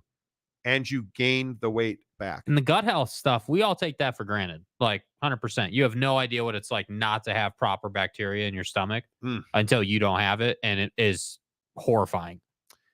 I'm telling you now, don't do it. And I understand that weight loss is very difficult, but I know I talked about this yesterday, but this 60 Minutes story Mrs. Monty and I watched, where they're using ultrasound to heal your brain. And one of the things they're doing is using ultrasound to stop addiction. And one of the things that they are now researching is ultrasound to, and the word is not cure, but treat obesity. Mm-hmm. because the chemical and electrical activity in your brain center, the reward in obese people, and obesity runs through families, right? It doesn't work correctly in your brain. So they hit this section of your brain with ultrasound. And all of a sudden, like in addiction, you don't have that thirst and that craving anymore. And they're experimenting with food, but I'm telling you, man, it's wild. I have not done anything special. You know what's special in my life? The accountability I get with my wife. What's special in my life is the food that my wife and I make together. We cook together on the weekends now. The fact that we get up at 5 a.m. every day and we go work out. That's what it is. I think if we would work on accountability and if we would be open to belief systems that are not our own. And I say to women, Mrs. Monty included, dude, you need to lift weight. Women need muscle. And so many women don't want to do it. I don't want to get bulky. I don't want to get big. It doesn't work that way. Nope. Who's texting you, man? Nobody. My watch was telling me I reached my stand goal for the day. Okay. Yeah, randomly. I don't know. We'll talk about it more. Let me get a couple comments because then we got to get out of here. Big Daddy Magic. Drinking a 24-pack of Diet Pepsi a day is what I had 3 heart attacks in my lifetime. Big Daddy Magic. Bro. And you're a big dude too, man. Like, it's tough. It is tough. Woodworth, problem with living past 100 is body might be able, but mind usually starts going at 90. I think everybody's different. And again, why am I telling you guys to get that creatine in? Yeah. Why am I telling you guys to stop eating, meat that is cured essentially? Your lunch meats, antibiotics that you find in your beef and in your chicken. Stop eating that stuff, dude. Understand that free range doesn't mean free range. Right? We're eating things that deteriorate our brain. And you talk about technology, the ultrasound technology can kill the plaque or remove the plaque from your brain that causes dementia. Yeah, I think we're redefining what a brain can do. Yes. I mean, I don't think it's safe to say that, like, yeah, it might be true that up until this point, people's brains slow down at 90, but I don't know that has to be the case. I think that, the body takes a beating over a 100-year period. Yep. Oh, so, OG Gary, but Al Pastor is amazing. I can't eat pork anymore either. It's mental for me, you guys. I'll be honest with you. You know what my issue and why? I love sausage. I absolutely love breakfast sausage. I love all kinds of different sausages. You know why I can't eat it? Because I know what pigs live in. I know what pigs eat. I will never eat another piece of bacon. I'm telling you that right now. I Jake loves bacon. When I watch him eat it, it is tough for me to watch him eat it. It makes me, it's not like I don't eat it it all the time, though. No, I'm not saying it's pretty rare. Don't get self-conscious. When I watch people eat bacon, it's tough for me. Big Blue Horses, chicken raised in a yard, carefully fed, only wild caught fish, farm-raised pork, limited red meat. Dude, do you guys understand when you go to the store and they say it's free-range chicken? Like in this blue zone thing. This former chicken farmer was like, we called it free-range chicken because they had, a bunch of chickens that weren't in a barn. They had a square of cement with hay and seed that they walked around on. And they called it free range, which is supposed to mean they have a range and they're free to walk and they can eat what they want. That's not the case. No, it's not. And everybody talks about grass-fed beef. That doesn't mean what you think it means. It's crazy. Ozempic? Yeah, don't do it, please. Josh Baller, what's up, Josh? I cut sugar out, but switched to more red meat and had pretty awesome improvements. So I lost significant weight on the Atkins diet.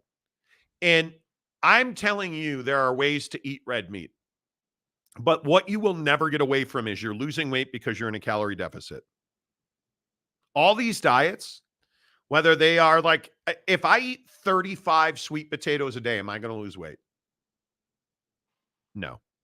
If I have sweet potatoes and they're just dunked in ranch dressing. Am I going to lose weight? I'm not. So you can eat what you want. But if you're going to continue to eat in a calorie surplus, you're not going to lose weight. Nope. If you're going to continue to eat things, potato chips, things Jake and I have not, we don't eat potato chips anymore. Yeah. And we work together not to eat potato chips because goddamn, we love them. They're sugar. Sweet potatoes are not sugar. They react in your system differently. But it depends on how they're cooked. French fries, potatoes in general. People give potatoes a bad name. They get a bad name when you dump a bunch of oil into a vat, you heat it up, and then you throw the potato in there. You take it out and you put a bunch of salt and vinegar and oil and baked potatoes. Put a bunch of sour cream and butter on them. Is that baked potato good for you? It's not. But what if I don't put the sour cream and butter on them? What if instead I cook them with a little olive oil to crisp them up? I take them out of the oven and I put black beans and I dice up tomatoes and red onions. That potato all of a sudden isn't going to kill you like a French fry would. No. It's all in how you do it. Like I love eating Mexican food out, but you know the problem with fresh Mexican food? Usually it's cooked in canola oil. Yeah. I could go on. I should stop. I thought Wegovy was for prep. No, Wegovy is a weight loss supplement that is essentially it's Ozempic that is specifically marketed for weight loss. Josh Baller says gut health is extremely important. That's why I eat yogurt. And I don't. Well, hey, man, I eat yogurt too. I love the one with the cherry fruit in the bottom. Don't do it. 000 oikos, my friend. Gut health has more to do with your mood and personality than anything else in your body. It certainly does. Mike Smith, open to open relationships with fitness gurus. It's important. James is texting 2 holes. Nah. You know. Good luck affording that, Tanner. What did Tanner say? Ozempic, yeah, it's super expensive. Yeah. Derek Roche, I'm 39 and getting fatter all of a sudden, struggling with changing my diet. And it happens like that. Do you know how easy it is? Look at the pandemic. How many of us put on weight in the pandemic? This guy. Yep. Me too. Do you know how hard it is to get that weight off? The thing, Derek, is you realize it's a problem. But everything that you want in your life is hidden behind the things you're not willing to do. So Mrs. Monty and I, when we go grocery shopping, we don't buy candy, we don't buy sugar, we don't buy chips, we don't. I'm the idiot who eats those late July with the whole grains. Oh my God, I can't think of what it's called. Not rice. I can't think. Tortilla chips? Yeah, the chips, but I can't remember what it's called. Quinoa? Quinoa chips. I'm the idiot that eats quinoa chips. I like chips. I eat quinoa chips. But I'm telling you, everything you're trying to accomplish, business, life, relationships, money, you name it, it's behind all the shit you don't want to do. So if you want to lose weight, stop drinking soda. Don't ever have another sip of soda. If you want to lose weight, stop eating candy. Stop getting Snickers bars at Maverick. It's not that difficult, is it? Yeah. Well, it is very difficult. Big Blue Horses for $5. Men, if you're over 50, please get a colonoscopy. Get that PSA level check. Get that cholesterol check. Don't wait. Cancer is serious business. Once a year, every year, I get my blood work done. And now, thankfully, it won't be but 10 more years before I have to get another colonoscopy, thankfully. Stop eating processed canned food. Amen to that. Victor, I agree 100%. Farm to table for fruits, veggies, and meats is important, Jeff says. My wife gets these farm boxes during the summer. We get one a week, and it's just full of fresh vegetables right off the farm. Yeah. Love it. And the bread they give you. Oh, my God. Wasakowski says bison. Only had it a couple times. You know. Jose says, so almost all meat will kill you. Well, or Joseph Carruthers. No, that's not true at all. It's all about how that meat is prepared. The issue with red meat is it is killing the environment. I mean, we are quite literally burning down rainforest land so we can graze cattle on it. We are burning down the rainforest to raise cattle. You guys get that? Because we have so much demand for red meat in this country, we can't keep up with it. But what's the number one producer of greenhouse gases? Methane from cattle farms. It's not go look at it. That's why in this documentary I watched, this Blue Zone thing, Every time you eat a steak, think about the rainforest because that's where it's coming from. It's where it's coming from. I'm just telling you. All right, we got to go. We are so late on the Monty Show, presented by our friends at The Advocates, theadvocates.com. The best injury attorneys in the business, man. I'm telling you, speaking of quality of life, I'm begging you not to trust your insurance companies. I'm begging you not to trust your workman's comp. They're not working for you. They're working for your company, or the insurance company is working for their shareholders. They're trying to keep as much money as possible, not give it to you. You deserve that money. You didn't deserve to get in that accident. You do deserve an advocate. Chat live with an attorney online 24/7, 365, theadvocates.com. Until tomorrow, say goodbye, two holes. Goodbye, two holes.